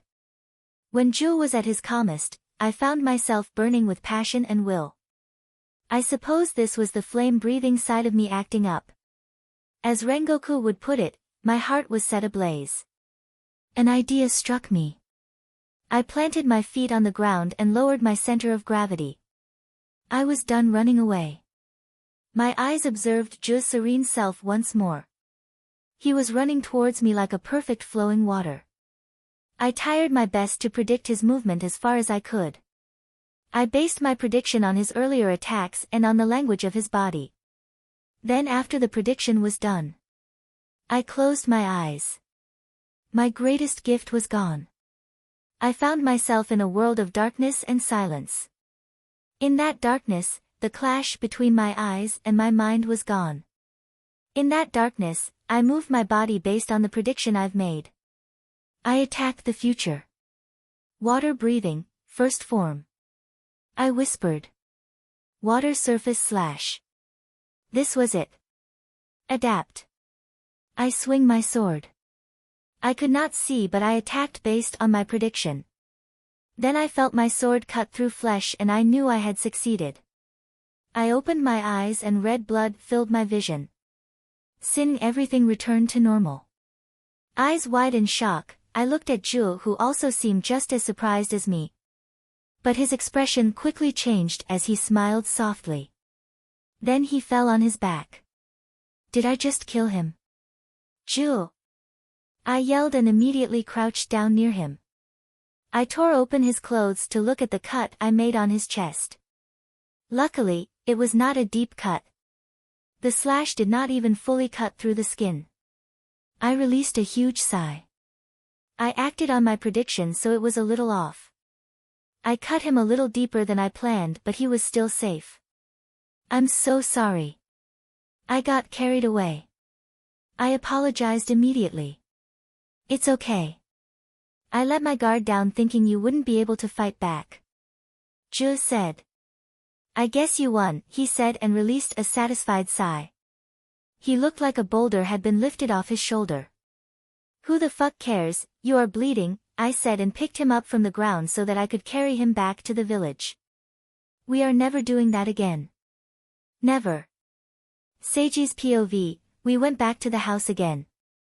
After cleaning Ju's wound and determining that it did not need stitching, I wrapped bandages around his torso. Then I let him rest on the futon while I leaned on the wall and stood in the corner of the room. There was silence in the room until it was broken by Ju. He started giving me the context I was asking for. I never did pass the final selection, Ju confessed. There was a boy, his name is Sabito. His family got killed by demons the same as me and we grew up together under the guidance of Urokadaki. We quickly became friends and after years of training, we took the final selection together. He paused and his eyes became unfocused, as if he was looking back into the past. I was weak. I was pathetic. I was immediately wounded by the first demon I encountered. On the other hand, Sabito was strong and he had a heart full of justice. He saved me and everyone else who participated in the final selection. In the end, everyone passed except Sabito himself. He died that day. You see, I passed out immediately after my first encounter and Sabito had to protect me throughout the week. In the end, that cost him his life. Although I survived for 7 days in the mountain and therefore passed the exam, I didn't kill a single demon. So could you really say I passed? I did not comment and simply stared at his figure and the vulnerability of his eyes. It should have been me who died that day. Someone like me isn't worthy of being the water Hashira. I don't even deserve to stand next to the likes of you and the other Hashiras. They were heavy words coming from him, someone I considered to be one of the best Hashira. It was sad how much people could hide inside themselves. Ju truly believed that it would have been better for the world if he was the one who died that day. He felt like he robbed the world of a genius like Sabito who could truly make a difference due to his weakness. He also developed an inferiority complex since that day. The reason why he trained so hard and why he never stopped working was to compensate the world for the lives he had stolen. He tried to fill in the imaginary status of Sabito, who he truly believed would have been a greater man if he was still alive. So you see, Seiji. I want you to take the mantle of the water Hashira, he said, and a single tear fell from his eye. It made my heart ache that the first emotion I saw took over his face was not joy but raw sadness. I don't deserve it. Bullshit. If what I knew from my past life and what I've seen in the past 2 weeks were anything to go by, there was no one else more deserving of the title. But he didn't believe that. What can I do to conceive him? I racked my brain, trying to remember what Tanjiro said when he experienced the same moment. I clearly remember him saying something to Ju that ultimately resolved everything. It was just one phase. But that was enough to remind Ju of what was important and move forward from the past. What was it? Life is all about moving forward. I said suddenly. Ju looked at me in confusion. What? Shit, that was not it. I will answer your question later, but first, tell me if these lines remind you of anything or give you flashbacks. That was what happened in the anime. Tanjiro said something to Ju which reminded him of what Sabito said to him in the past. Then poof, things were resolved. The only problem was that I can't remember what Tanjiro said. Pain is a wound, and wounds heal. Nope. How about this? To overcome tribulations is to become stronger. Still no. It's not about the people we lost but the people we save. The deaths of our comrades have meanings because we the living refuse to forget them. The ones who die have no regrets because they entrust their will to the living. Nope, that's from Attack on Titan. What are you doing really, Seiji? Ju finally asked. God damn it. I can't remember the damn line. Forget it, I'll just say what's on my mind. I'm saying that no one gives a shit about your sad story except you. I said. Was that too harsh? Ju had a visible reaction as he recoiled back. Yeah, I could imagine it was not a reply you would expect after pouring your heart out to someone. But it must be said. Do you know you are the only one who cares? Do you think Sabito would ever regret sacrificing his life for you? How can you be so selfish? Sabito gave his life for you because you are worthy, Tomioka. He entrusted everything to you and it is your duty to live on and pass down their will and memory. You can't just escape their trust and brood about how unworthy you are. You have to live strong for them and cherish the life they sacrificed themselves for. There, I said it. I saw his eyes go wide and his hand came to hold his cheek. I was uncertain whether or not what I said was good or bad. But the silence was too awkward, so I decided to give him some alone time. I'll make dinner, I said and went out of the room. Third POV, slap, don't you ever say that you should have died again. The next time you say something like that, we are through. How can you even say something so selfish? The stinging pain from the slap Sabito gave him, Joe could still remember it so vividly to this day. Your sister knew what she was doing when she sacrificed her life to save you. So don't you ever insult her choice or her memory again by saying something like that. You have to keep living, and pass on the future your sister gave you. That was a conversation he had with Sabito a long time ago, and what Seiji said reminded him of it. How can I forget something like that when it was so important? I'm sorry, Sabito. I'm sorry, big sister Tsutako. Forgive me, Ju said with tears falling from his eyes. It took two friends to get that idea inside his thick skull. But now he knows. It didn't matter what he felt because this was bigger than himself. Even if he thinks he is unworthy, he must keep on fighting for them and pass down a better future just as they did for him. He owned them that. He wanted to quit being a Hashira just because he was feeling bad about himself. Oh, how truly selfish he was. Now he knew better. Thank you, Seiji, thank you Sabito. For being my friend. The next morning, their journey together came to an end. Ju's Kasugai crow flew around in the sky and informed him about his next mission. Ju Tomioka. You are to hold an investigation in the village of Kamatsuka. Ka. Ju Tomioka. You are to hold an investigation in the village of Kamatsuka. Ka. Thank you for what you said yesterday. I couldn't even put it into words how much it meant to me. Ju said with a bow. It's okay, dude, I'm glad I could help. Seiji said with a flat voice that sounded exactly like someone who had not heard their voice in a long time. There was no emotion in his voice. It was only a cheap imitation of the contraction of the throat box. Ju smiled softly and gazed at the purple eyes of Seiji. He didn't like those eyes at first solely because it felt like they could see through everything, but now he gazed upon them fondly. It was one of the only ways to communicate with his friends. He had to make sure those eyes were looking at him before he spoke. Farewell then, until we meet again. Until we meet again, Water Hashira. Seiji added kindly, and this time, Ju did not feel any insecurity because he had finally accepted the title. The Water Hashira.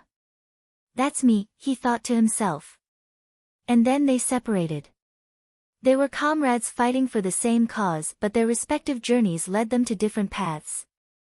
Ju felt lighter than ever as he ran through the forests. Because for the first time in his life, he did not hate himself. And he swung his sword, not for the sake of compensating but with a purpose. All of which were possible only because of a certain purple-haired, purple-eyed, deaf boy. Time skip, 1, Seiji's POV, 1 month passed, my journey continued after I separated from Ju. It was weird at first not having a companion in my missions, but Raven made sure I was never lonely. What I did while I was on missions was training water breathing like crazy. I wanted to master it to perfection like Ju does, since it was a style that best suited my fighting style. I mostly used water breathing while I slew demons as well, and with each passing day, I was getting better and better. During this time, I also ran into Rengoku again, much to my absolute joy. He was as high-spirited as the last time I'd seen him, and he was incredibly to see me too. He congratulated me on my quick ascension to the rank of Hashira and expressed his admiration. My eyes saw not a hint of envy or jealousy on his face, even though he clearly wanted to climb the rank as well, which made me like him more. Rengoku himself was making progress in climbing the ranks as he had become Kano rank. My eyes could see that he was getting stronger than the last time we met as well. We grabbed food and drink and spent the whole day chatting. We shared stories of our travels, and he was especially curious about how I climbed the rank so quickly and how his father was during Hashira meetings. He also has had many adventures that have made him grow in both strength and character. I was glad he had a relatively safe time, but I also warned him about the strength of the lower moons, and although I knew he wouldn't take the advice, I told him to prioritize his safety if he encountered one. He simply laughed and did not promise anything. We stuck together for as long as we could, and we trained a lot together. I helped him refine his sword skills, and he shared his unwavering motivation with me. I was glad to have met my friend again. In the end, we parted ways and planned to keep in touch using our Kasagi crows to send letters.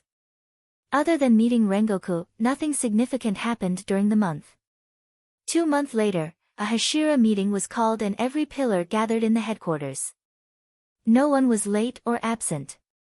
I had never attended a Hashira meeting before, so I was quite excited at the prospect. The meeting basically consists of briefings and statistical reports.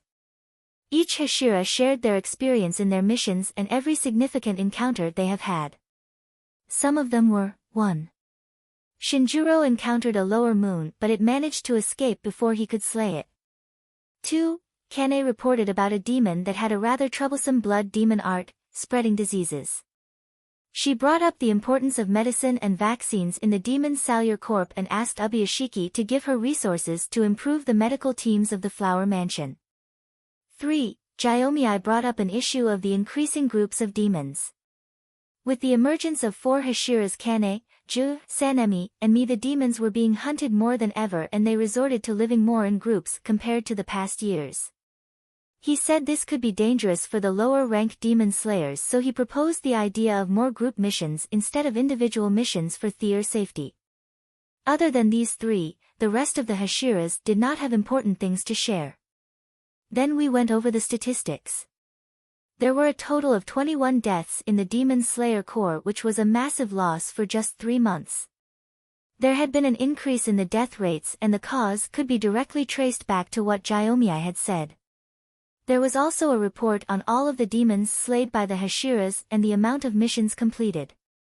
Suffice it to say, I was the one with the most missions completed while Sanemi was the one with the most kill count. The moment that was revealed, I immediately felt a spark of rivalry with Sanemi. We both had the advantage. He had his special blood which can attract demons, and I had my eyes which allowed me to easily complete missions by locating demons. Then Ubuyashiki gave us a briefing on the activities of the demon.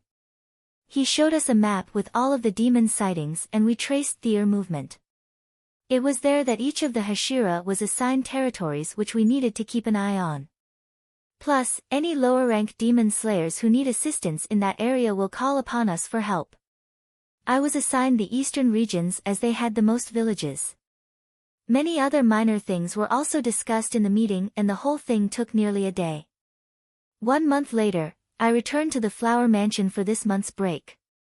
Shinobu was in the mansion much to my delight, and funnily enough, she was still not a demon slayer yet as she missed the latest final selection. "How've you been, Shibi?" I asked as her face lit up upon seeing me. "I've been well," she said with a barely restrained voice. She immediately grabbed my hand after that and pulled me inside. "Why did you not visit again sooner?" "Come on, I have many things to show you," she said excitedly. Apparently, she had been making great progress in her research of demon poison. She said it was all due to my advice that she even thought of developing it. Then there was also her sword, which she had modified by chipping off almost the entire body of the edges, leaving only the sharp tip. She immediately asked me for a spar, which I entertained.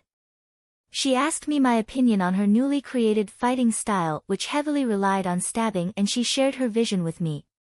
She would have a personalized sword that would allow her to apply poison to her blade. She had lots of ideas. Just coating the sword with poison would not work, as that would be almost useless and would chase away the demons with the smell of wisteria. So she had to be creative in its design. A sword whose tip acted as a syringe, a sword with storage for poison at the tip, and a sword that had a small pipe running along the body were some of the ideas she had. I also proposed some ideas like using a rapier, hoping to give her some inspiration. So for the next 2 days, we spent time together on such matters. We would also go out at night, just the two of us, under the moon. It would have been romantic if not for our reason for going out. To haunt and experiment on demons. To test her poison, we haunted demons together and used them as lab rats. I spent all 4 days of my break doing such things before I had to leave again. 2 months later, I spent this time mastering my breathing styles. I felt like I had perfected water breathing, so I began trying to learn the 11th form of water breathing. For a whole 2 months, there was absolutely no progress in learning the 11th form, but I did not give up. I never expected learning such an overpowered skill to be easy anyway. I could perfectly replicate the laminar flow and the breathing patterns, but what I struggled with was achieving the selfless state. It was almost impossible to bear no hatred, animosity, or hostility when fighting against demons. It was clear that I would need to face some traumas and fix myself mentally to learn the form, but I believe I could find a loophole with the help of my eyes. There had to be some tricks other than having to stop myself from hating the demons. Because honestly, I don't think I will ever not hate them. I visited Rengoku and Ju during this time to have bro moments, but other than that, it was filled with missions, training my breathing styles and trying to learn the 11th form of water breathing. In no time, a total of 6 months have passed. Time skip, 2, Seiji's POV, 1 month later. Come on, literally what else can you do? I asked as I followed behind the wind Hashira as he angrily walked along the dirt road. Anything other than what you want me to do? He seethed by himself as he took huge, forceful steps which were a contrast to all the elegant and probably soundless steps that other Hashiriyas usually take. Why wouldn't you just teach me? You have no excuse, lil bro. How about this? It's because you're not worthy, all right, how about that? He said, and don't call me lil bro. Trust me, that doesn't sound as cool as it sounds in your head. You lost to me, remember? I said, and I could see him visibly vibrate as he marched forward, faster.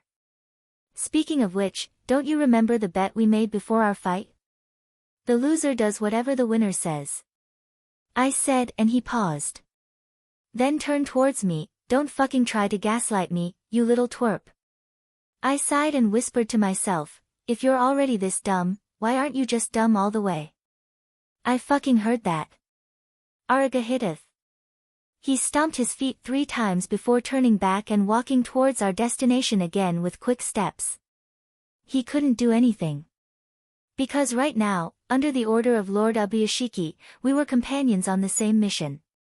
I did not know if it was luck or if it was the meticulous plan of some higher being, but I was paired with Sanemi just when I needed. I had gotten extremely good at using all of the other breathing styles I knew except wind breathing, so I wanted to improve on that. I had copied wind breathing from Sanemi during our fight, but those were only 2 forms, the first form and the 4th form, along with the conceptual pattern of wind breathing and constant breathing. But there were still more than half that I needed to learn. It has been nearly a day since we met up, but I still could not convince him to teach me wind breathing. We were on a mission, so I didn't expect him to slow down just to teach me, but he could talk about the concept and show me the different forms now and then, and it would be enough for me. Then we would use the demons we encountered as training dummies and I would learn the breathing style in no time. At least that's how I learned from Ju. But no, Sanemi refused to even entertain the idea. I would convince him eventually though. We continued our journey to the first destination of our mission and we reached it the next morning, around 3 hours away from sunrise.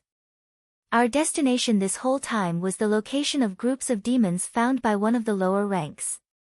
We cleared the hideout of demons during the 3 hours before sunrise, but unfortunately, we were unable to slay all of them as some successfully escaped us. After that, we ate and rested the entire morning before we continued our journey at late noon. The mission we were assigned was a long-lasting one. It was basically to clear all of the demon hideouts that had been located so far, both by the scouts and by the lower ranks. The mission was assigned to us because we were both known for our ability to complete missions quickly, and this particular mission needed to be completed as quickly as possible to avoid more deaths. Also, it was because Sanemi knew wind breathing, which was incredible against groups of demons, and so did I. At least I was decent in wind breathing. The mission was expected to last for a few weeks at least, if not a month. You have to teach me wind breathing. It is vital for our mission, and it will allow us to slay all of the demons next time. This is no time to feed your ego. If I learn it, it will only be the benefit of the Demon Slayer Corps as a whole. I said, still following behind him because he refused to walk side by side with me. I think he considered walking side by side to be a show of kinship and equality, you know, we are walk together, shoulder to shoulder, kind of thing. So far, he was only letting me walk behind him. You are deaf, so you never heard your own voice, but let me tell you, your voice is annoying as hell. So stop talking before you piss me off. I saw him say by looking at the contraction of his throat. Well, he looks pretty pissed off already. So I refused to stop. Come on, put away your pride and I will put away mine. I said, and paused a short while before saying again. Please, teach me. And he walked off. Honestly, how troublesome. Just to let you know, I can also teach you a lot about swordsmanship because currently, your skills are shit. I said. His skills were shittier than even the weakest Hashira because most of his demon-slaying life, he used different means to slay demons. I think I've read somewhere that Sanemi was slaying demons since before he even knew about the Nichiren blades of the Demon Slayer Corps. He would use a variety of weapons and traps to slay them. I don't need to learn anything from you, was his cold reply. In the end, I never was able to convince Sanemi to teach me, at least that's what he wanted me to think to save his own stupid pride. But in reality, I convinced him. He never verbally accepted, but that same night, he lured demons towards us using his blood, and he slew every demon that appeared with breathing forms, regardless of how weak they were. Normally, it would only take a simple slash to kill them, but he used his breathing forms to slay them. And not just one form either, but multiple forms of the wind breathing. He never accepted it, but I could see that he was giving me the chance to copy him. He knew I could copy him since I used the forms I knew to clear the first hideout last time. So in the end, Sanemi became my teacher without ever becoming my teacher. Honestly, what a fucking tsundere. 1 month later, a month was more than enough for me to fully learn wind breathing. There were lots of demons to practice on, and I used mostly wind breathing during our mission. I think I managed to form a unique bond with Sanemi during this time. Oh fucking finally. The mission finally ends. That means no more sassy weird-eyed boy following me around like a shadow. Maybe not. Sanemi cheered as we walked away from the demon hideout. It was the last of our mission. It took us a month since more locations were discovered during the mission, but we finally destroyed every known hideout. I'll miss you too, buddy. Deaf boy, that's not what I said, he said while glaring at me. We were walking side by side.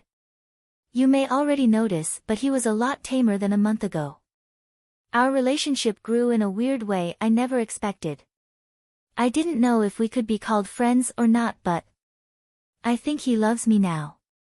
Don't make me kill you right at the end, he said, his glare intensified. Oops, but not really.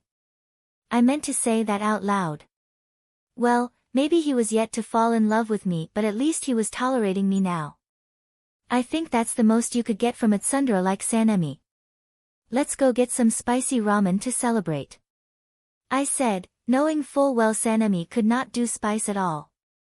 He may be hot-headed, but he had weakness to hot food. I'm not hungry, he said, refusing to admit that he couldn't do spicy food. You mean, you can't eat spicy food? That's not what I said. How do you keep mishearing what I said when you are deaf? He yelled. Oh, don't worry. Then let's go get red bean mochi and other sweet foods. I don't like it, but you can eat all of them like a little girl. I said. Interesting fact, Sanemi has a sweet tooth and his favorite food was red bean mochi. He also liked ohagi, rice ball with red bean paste, and other sweet food. But such was the pride of the wind Hashria that just because I compared liking sweet food to being a little girl, he would never eat them in my presence. Fine. Let's go get spicy ramen, he said and walked forward to lead the way, trying to act enthusiastic and pretend that he was not weak against spice. Ha, I'm cruel, aren't I? Well, I never claimed to be perfect. Seeing him force-eating spicy food was such an entertaining sight that I couldn't miss it in this world with limited entertainment. To be nice. I will grab a few red bean paste rice balls for him.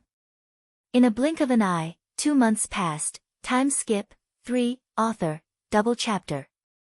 /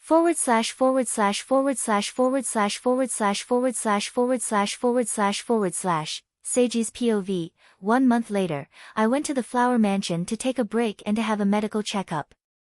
While going on missions, I never sustained an injury other than occasional overexertion or muscle fatigue, so this medical checkup was for my general health than anything. Other than my high blood pressure, there was nothing wrong with my health. Though Kane told me to get more sleep as I was going through puberty. Speaking of puberty, it was finally in full force and what can I say except, it was weird as fuck. The most noteworthy change in my body was regarding my dick. Yes, you heard that right, my dick. What was noteworthy exactly, you ask? Well, my dick was ginormous. I think. At least it was the biggest it had ever been in both of my lives. I thought it wouldn't be that big, maybe even smaller than in my past life, because Japanese or Asians in general were not known to have huge cocks. At least that's what I've heard. But I was genuinely surprised. I wouldn't share the exact measurement because that's only for my future wife to know, but know that your boy was blessed in this regard. I personally thought it was really cool. Another thing worth mentioning was my explosion in height. I was 5 feet 5 inches feet less than a year ago, but today, I stood proudly at 5 feet 9 inches feet. I was already taller than most people here. My eyes allowed me to follow the changes in my body in detail, so although I couldn't hear it, my voice got deeper along with the growth of my larynx. But much to my dismay, I have been having no luck in growing my hair. I couldn't grow a mustache for the life of me, so my dream of having a small beard like a goatee seemed to be moving further and further away. Yet I was only close to 15, so I still had hope. My growth also came with an increase in strength. With the right diet and careful / scientific exercise with the help of my eyes, I was growing the perfect muscles. And I think that's where the positive ends. Puberty was a first for me, even including my past life, but everything went well. It was messy in many regards, wet dreams are a pain, hormone imbalance was a bitch and acne made me want to cut my face. But all in all, I was managing nicely. I just couldn't wait to grow my hair. I spent nearly a week in the flower mansion and this time, Shinobu was sadly not around most of the time. I just spent the days helping Kane and constantly refusing her proposal for a spar and teaching me flower breathing. Please Kane, I respect you. 1 month later, I finally mastered wind breathing as much as I could. Like I said before, wind breathing was similar to thunder breathing in the sense that they were opposite to my fighting style, so mastering it took a while. During this month, I finally had the privilege of visiting the swordsmith village. I was blindfolded and guided, not carried by a female scout from the Demon Slayer Corporation. For the record, the blindfold did absolutely nothing as I used my eyes to see through it. Therefore, I knew exactly where the swordsmith village was located. Traveling took a day through terrible terrains and places not accessible to normal humans, but in the end, we reached the place without a problem. The swordsmith village was located between tall mountains which were all somehow surrounded by wisteria trees, but in a way that did not make it obvious. There were also heavy guards starting from about 10 kilometers away from the village. It was located near a lake from which the villagers fish and access water. When I came into the village, I immediately visited my old man Hattori and he was extremely glad to see me. He immediately asked me if I had come to retrieve the katana I gave him, but I laughed and told him no. Hattori repaired any flaws in my odachi and praised me for my ability to maintain the sword. He welcomed me as a guest and we finally had time to have proper conversations during this time. At one point, I brought up my idea of having a bow and arrow and we went on a long discussion about it.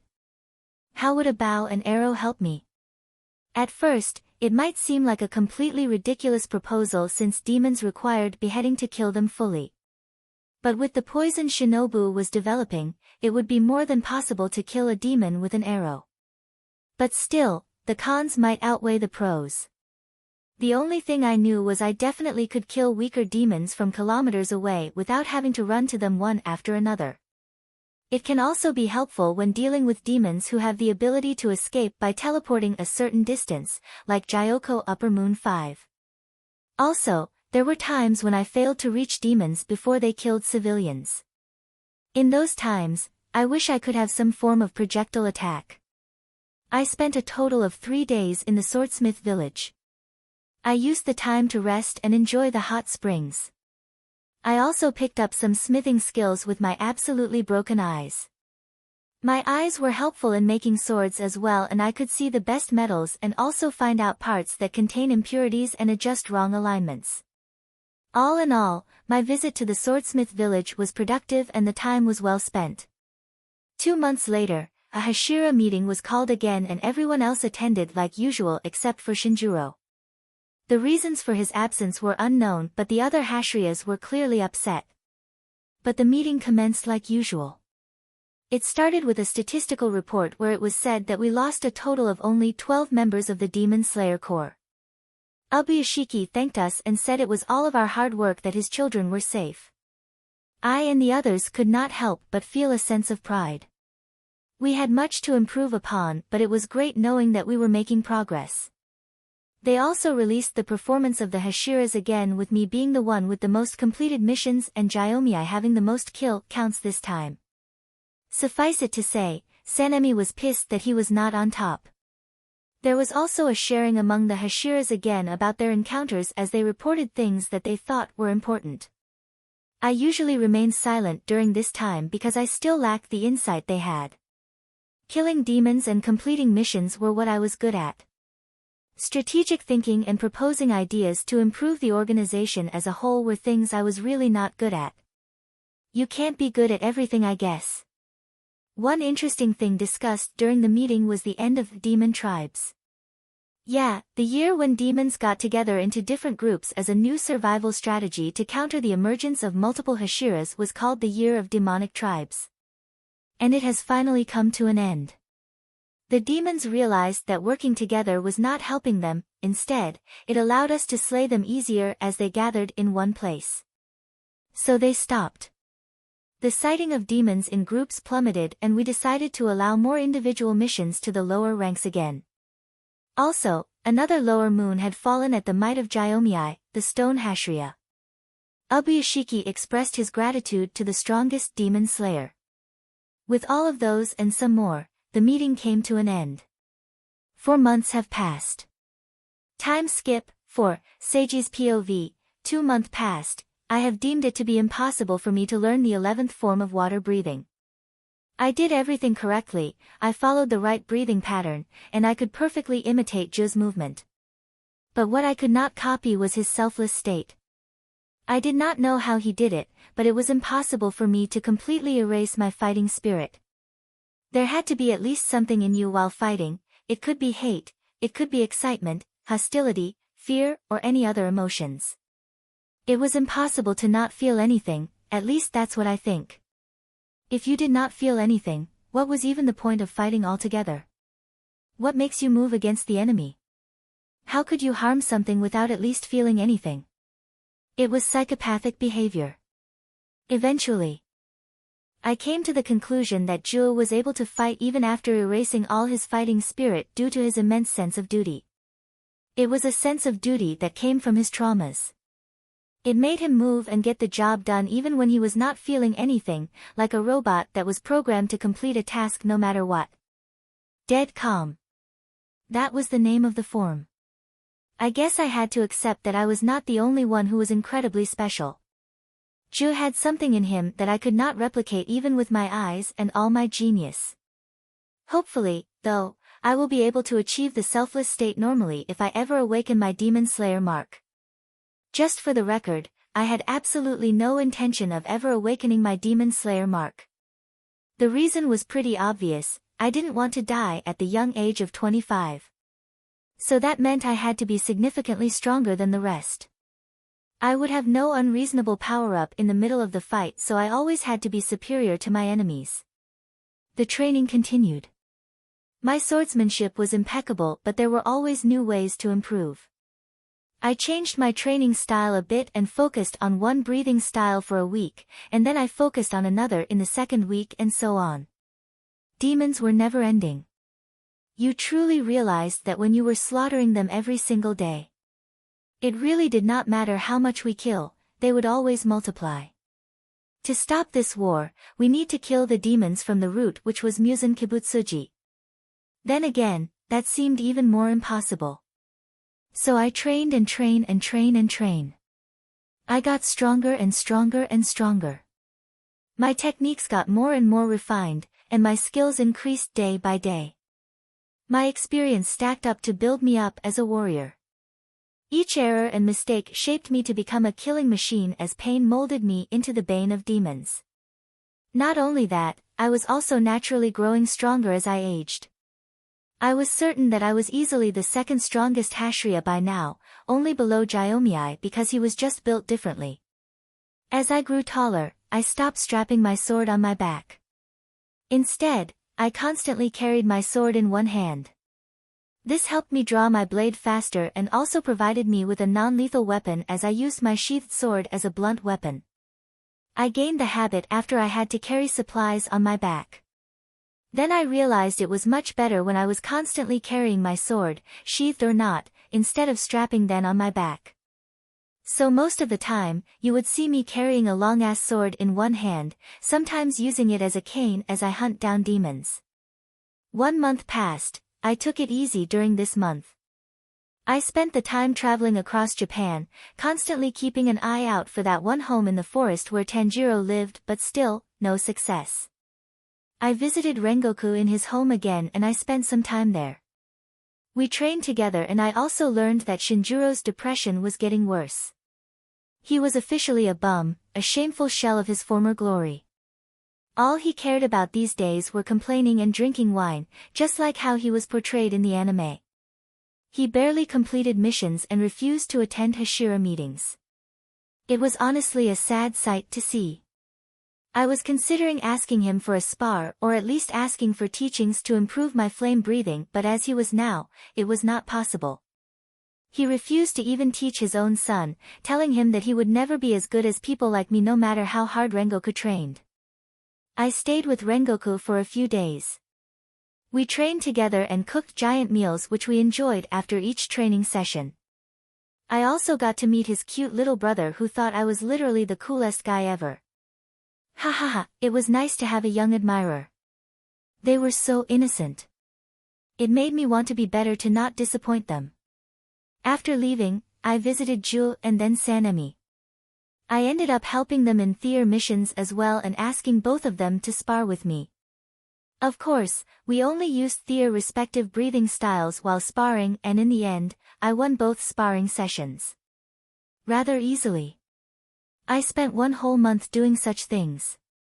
1 month later, Gyomii Himejima, please take me under your wings. I said and did a 90-degree bow to probably the only human stronger than me. I've learned flame breathing, thunder breathing, water breathing, and wind breathing. Now it was finally time to learn the last breathing out of the 5 major breathing styles, which was also known as the strongest breathing style. If I was Thanos collecting the Infinity Stones, this would be the final stone. I'll be honored, Seiji. Gyomii replied as a small stream of tears fell from his eyes. So, that's it? I asked myself. It was easier than I thought. I was expecting some challenge like Sanemi, but I didn't know Gyomii was chill like that. Nevertheless, I smiled and thanked him. I had been delaying learning stone breathing because I wanted to grow physically first so that I could complete the training Gyomii would give me. But now I have grown enough. Standing at the height of 5 feet 10 inches feet, my body was filled with compact muscles that made sure that I was no longer inferior to any of the Hashriyas in terms of strength. Take care of me, I said with a nod. Same to you, Gyomii replied. And so, my training in stone breathing began as I went under the wings of Gyomii Himejima. 2 months later, water breathing taught me to be formless and shapeless like water. Adapt to your enemy and find a way through them, whether it be flowing over them, around them, or under them. But then stone breathing's like, nah. Stone breathing taught me to stay true to myself and never falter. I was not meant to change or adapt to my enemies, instead, I should crush them all with unyielding force. Be an unstoppable force and an immovable object. I could not comprehend for the life of me how these two breathing styles even derived from the same breathing. Stone breathing emphasized strength and endurance. But unlike thunder breathing or wind breathing, it did not focus on bursts of strength. Instead, it focused on continuous application of strength. It also emphasized on momentum, that is, utilizing the momentum of each strike so that as the battle went on, I would become stronger and last in a drawn-out battle. I should be like a boulder rolling down a mountain, gaining more force the longer I went on. The training started much like how it started for Tanjiro. I had to push a giant boulder even bigger than Tanjiro's and learn to stay under a weight waterfall. The waterfall training was meant to build my endurance and also sharpen my persistence, which was what stone breathing was all about. The boulder pushing training was meant to teach me the concept of constant application of force. Basically, I did not have to have the burst of strength to move the boulder. If I stayed persistent and applied force on the boulder, over time that would build up and naturally move the boulder. While pushing the boulder, I learned that it's not about using a single burst of energy or power, but maintaining a steady and continuous exertion of force. This was akin to the idea of endurance and persistence. Constantly applying pressure, rather than stopping and starting, ensures steady progress. This part of the training was the most tricky one, and it took me nearly a month to complete them. But after that was done, the rest of the training was a breeze. There were no forms I could copy from stone breathing as it required the use of weapons other than a sword. But Gyomii took his time teaching me about the basic concept of stone breathing and also showed me examples of the forms that I could copy. He even referred to a stone Hashira in the past who used a giant claymore to help me. In the end, other than the constant breathing of stone breathing, I had to recreate the forms to fit me. But with all my mastery over breathing styles as a whole, I was able to create forms for stone breathing pretty easily. After 2 months, I learned everything I could from Gyomii. Stone breathing proved to be the hardest breathing style I'd ever learn. I think this one would take me years to fully master. But for now, I could say that I had learned all of the 5 major breathing styles. The idea of beating Muzan Kibutsuji still felt as impossible as ever. I thought it'd be a little different after I learned all the breathing styles, but nope. Well, like all the past MCs before me had said, more power. 6 months past time skip, 5, Seiji's POV, I had been focusing on demons too much. I deemed them to be the vilest creatures in the world, the source of all evil. In the process, I had forgotten that humans could be just as evil if not more than demons. After all, every demon was once a human. So would it not be more correct to say that humans were the source of evil? I was in a town located in the east. It was the place where people from rural villages came to trade. It was the boiling point of the economy in this region. I watched as a little girl was dragged on a leash like a dog by a bald man. Her eyes were devoid of life. There was no sparkle of youth in her eyes, although she was but a child. Her hair was messy and unkempt, her body was small and malnutrition. She looked like she was 7 even though my eyes told me she was 11 years old. My eyes saw everything. I saw all of the abuse the little child had endured till now. There were fractured bones that never fully healed and bruises that were still purple. Fuck, I did not want to describe it anymore. I ran up to the man. Hey, what do you think you are doing to the little girl? I asked, nicely. Not because of a lack of anger but due to an overwhelming amount of it. Maybe it was something in my eyes that forced the truth out of him, or maybe it was because the drunk man couldn't care less. But the man said, "She's my slave, her parents sold her." A slave, huh? At this age, there was still the practice of slaves in the rural areas. "She's not reacting to anything anymore, you see," he said, and his hand went across the child's face with a loud smack. The girl's head turned and her lips immediately started bleeding. But she did not even release the tiniest scream of pain. "She's broken. I am going to sell her to the prostitution house." I did not move a single muscle and simply stared at the little girl. When he mentioned prostitution, I used my X-ray on the little girl again. The absence of her hymen made my already cold blood colder. I knelt down in front of the little girl. I stared at her light purple eyes, which were eerily similar to mine. My eyes failed to read her. I could even read Ju's stoic face, so that meant the girl was truly not feeling anything anymore. Like the guy said, she was broken. I untied the leash on her body and pushed her aside. "Hey! What do you think you're doing?" And finally, something snaps. My sheathed sword found its way to the man's jaw, disorienting him and dropping him to the ground. And then I started beating him in the most painful way possible. For the first time in my life, my eyes searched for the most painful ways I could harm a human. It was something I often did with demons but never on a human. I searched for soft tissues, places where there were most nerves. I started destroying his body. I hit his thighs, I hit the soles of his foot, I crushed his testicles and beat at every possible place where he wouldn't pass out or die. The people around quickly formed a crowd around us as people who never bat an eye seeing an abused child started telling me to stop. But no one walked forward to stop me. I think it's something about my eyes that made them freeze whenever they tried to approach. I looked at the humans around me as I would demons because, at that moment, I couldn't tell the difference. Blood splattered, pieces of flesh flew off and bones cracked and protruded out of the skin. Yet the man was still conscious because I forced him to be. He squealed like a pig, incoherent because I had long since broken his jaw. I tortured him for as long as I could before I stopped. There was no longer a way I could torture him. If I continued, he would either no longer feel it or it would only free the man of his pain by killing him. I turned my head to look at the small girl who watched everything happen. I searched for an emotion, at least a small satisfaction or fear on her face, but I found none.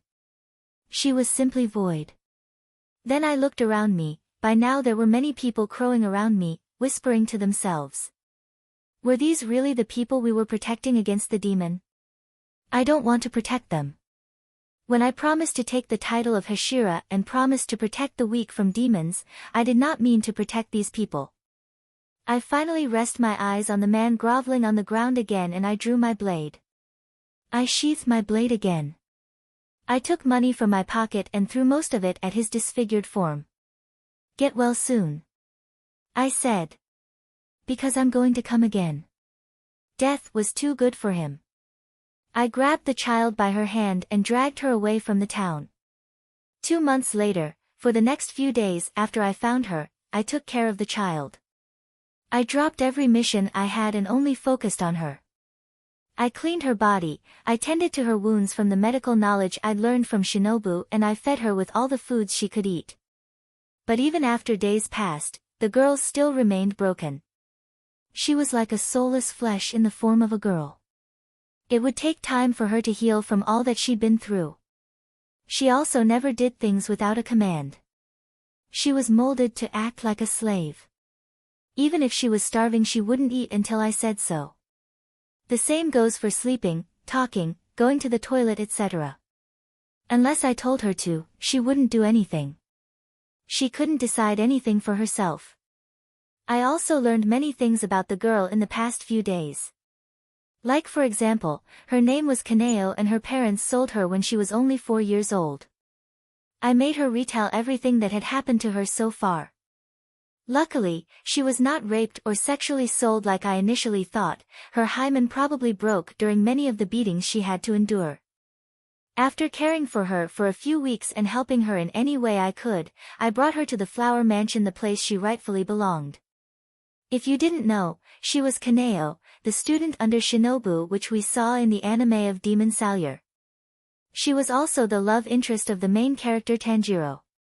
She was meant to be found by Kane, but it seemed I encountered her first. I brought her to the flower mansion and entrusted her into the hands of the Kocho sisters. I was by no means someone who could take care of a child. I was constantly traveling and had no home, but the flower mansion always had either of the sisters due to their job, so they would be better at taking care of a child. So I decided to follow the canon and let her be raised by the Kocho sisters. It was for her own good. But when I was about to leave her, she ran up to me and grabbed my haori just like she had done during the weeks I had been taking care of her. I looked at her and I saw that she did not want me to leave. It was the first emotion I saw on her face, the first thought I read off her, and it completely melted me. So in the end, I stayed with her in the flower mansion for 2 months. I stayed with her until she was comfortable amongst the Kocho sisters. I was also able to teach her many things from then on. The progress was slow, but the girl was healing, both in mind, spirit and body. Her small stature was slowly filled with healthy fats and muscle, and after 2 months, she looked like a normal child. But after 2 months passed, I had to leave again.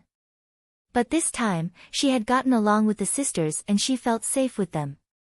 So I bid her farewell. And also, I ended up giving her my last name when we were creating documents for her. So she was Kaneo Shirgon. She ended up being my little sister, I guess. Consider it a small change.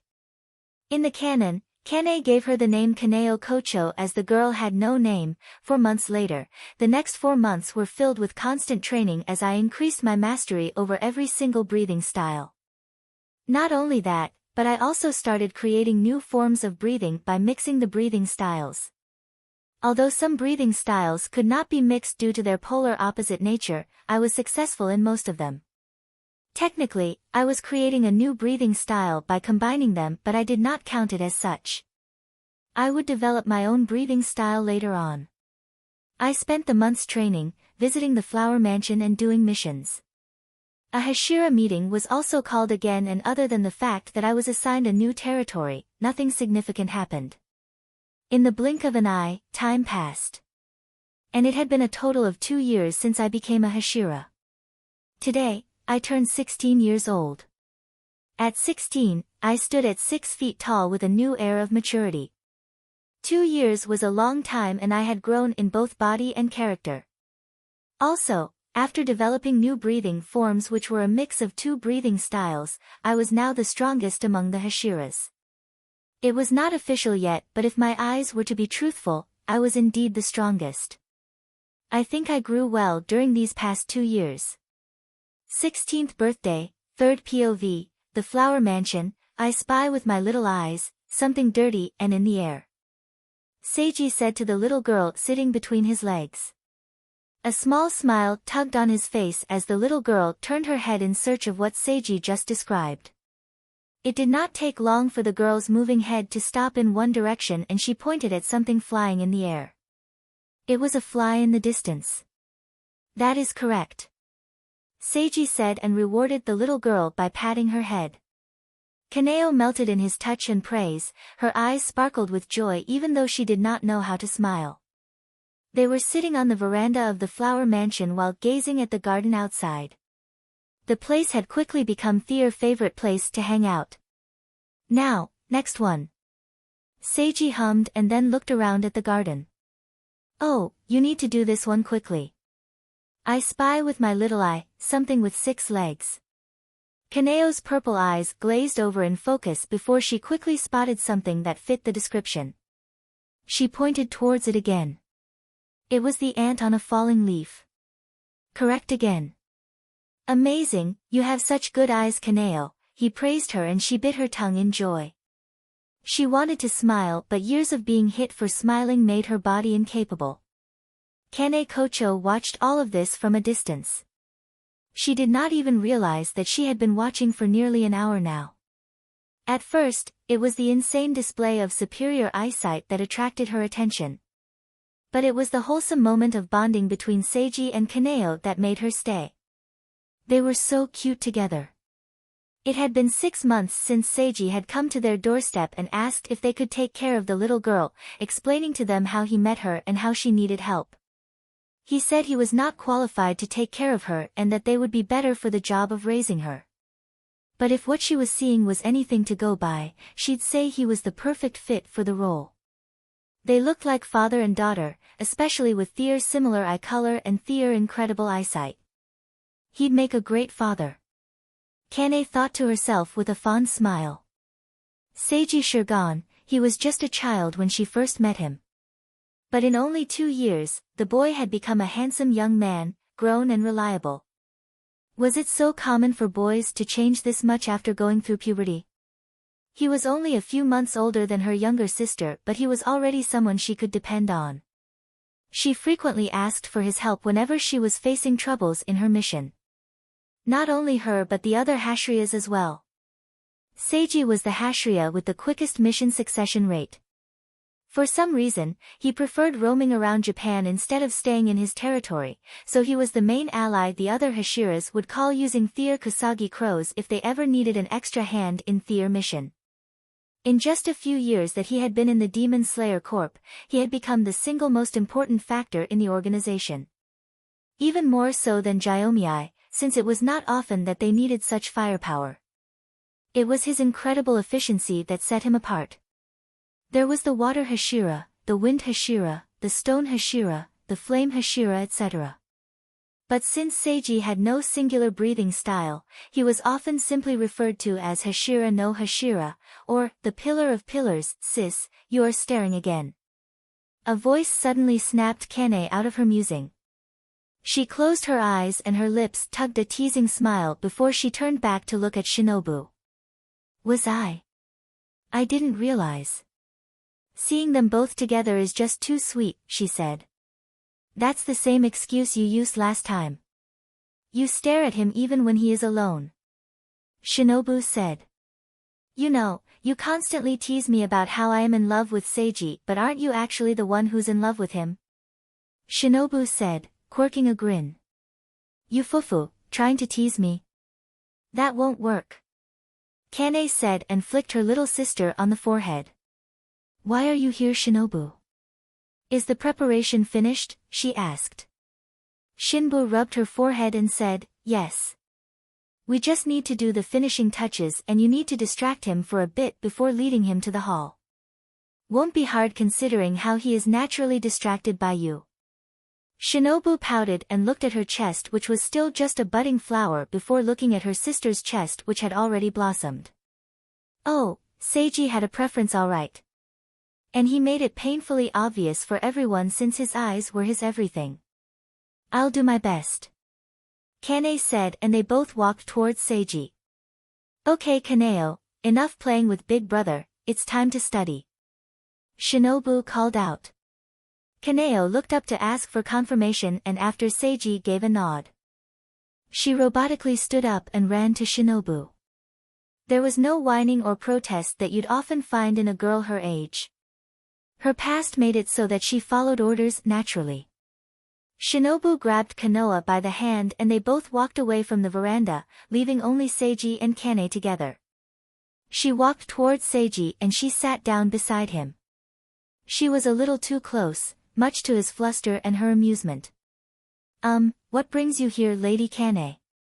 Nothing in particular, just wanted to enjoy the view in your company.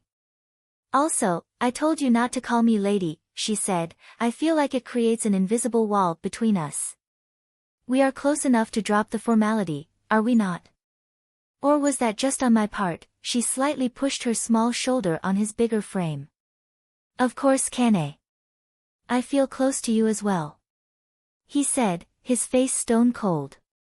He must believe that his face didn't give away anything. But after 2 years of knowing him, Kane could read him well. Although his face was stoic, his ears hidden between strands of purple hair were turning red at the tip when he spoke. That's his way of blushing. She'd never told him about it because it was adorable when he thought he didn't give away his true emotions. Anyways, what do you think about the new flowers I planted in the garden? The camellias? They are beautiful. Oh, you know about them?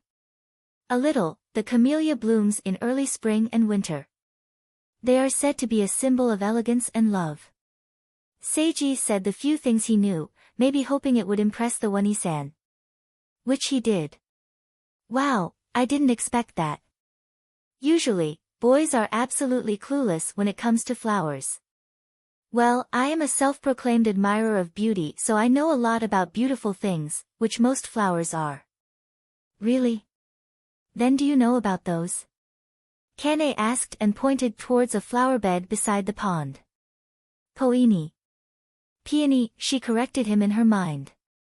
Another thing she found absolutely adorable was how he was unable to pronounce certain things. Most of which were words that rely on the tone to convey the meaning. Even with his eyes, his deafness still made him disabled in some ways. You know them.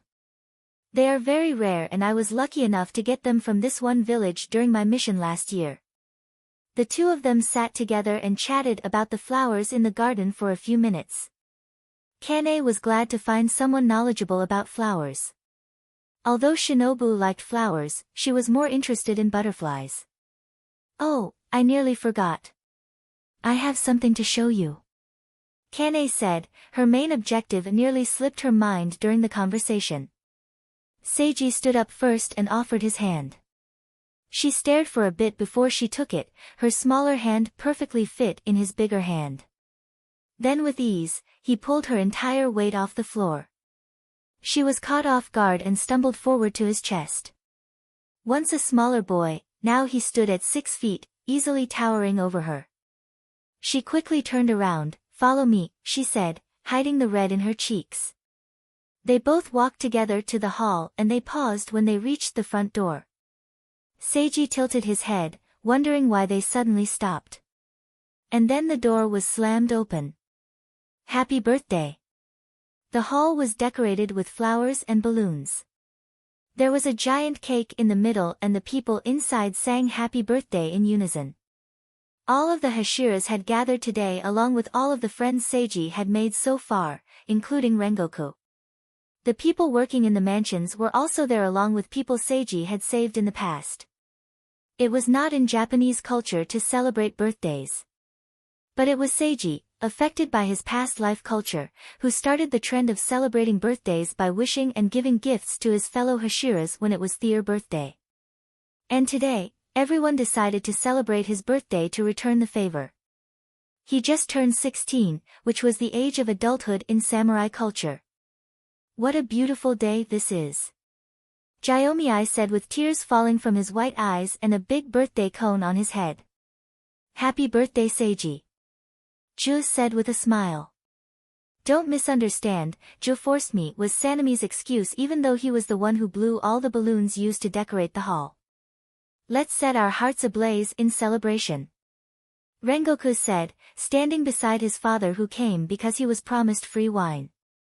Happy birthday, naturally, Tengen was the loudest of them all. Pretty sure he used his breathing style to make his voice even louder. Seiji stood there, frozen for a moment before a bright smile stretched across his face. He pushed away his desire to say, you guys were so fucking obvious. I saw it coming from a mile away. Instead, he gave them the appropriate reaction of surprise for their effort. But the joy he felt in his heart could not have been truer.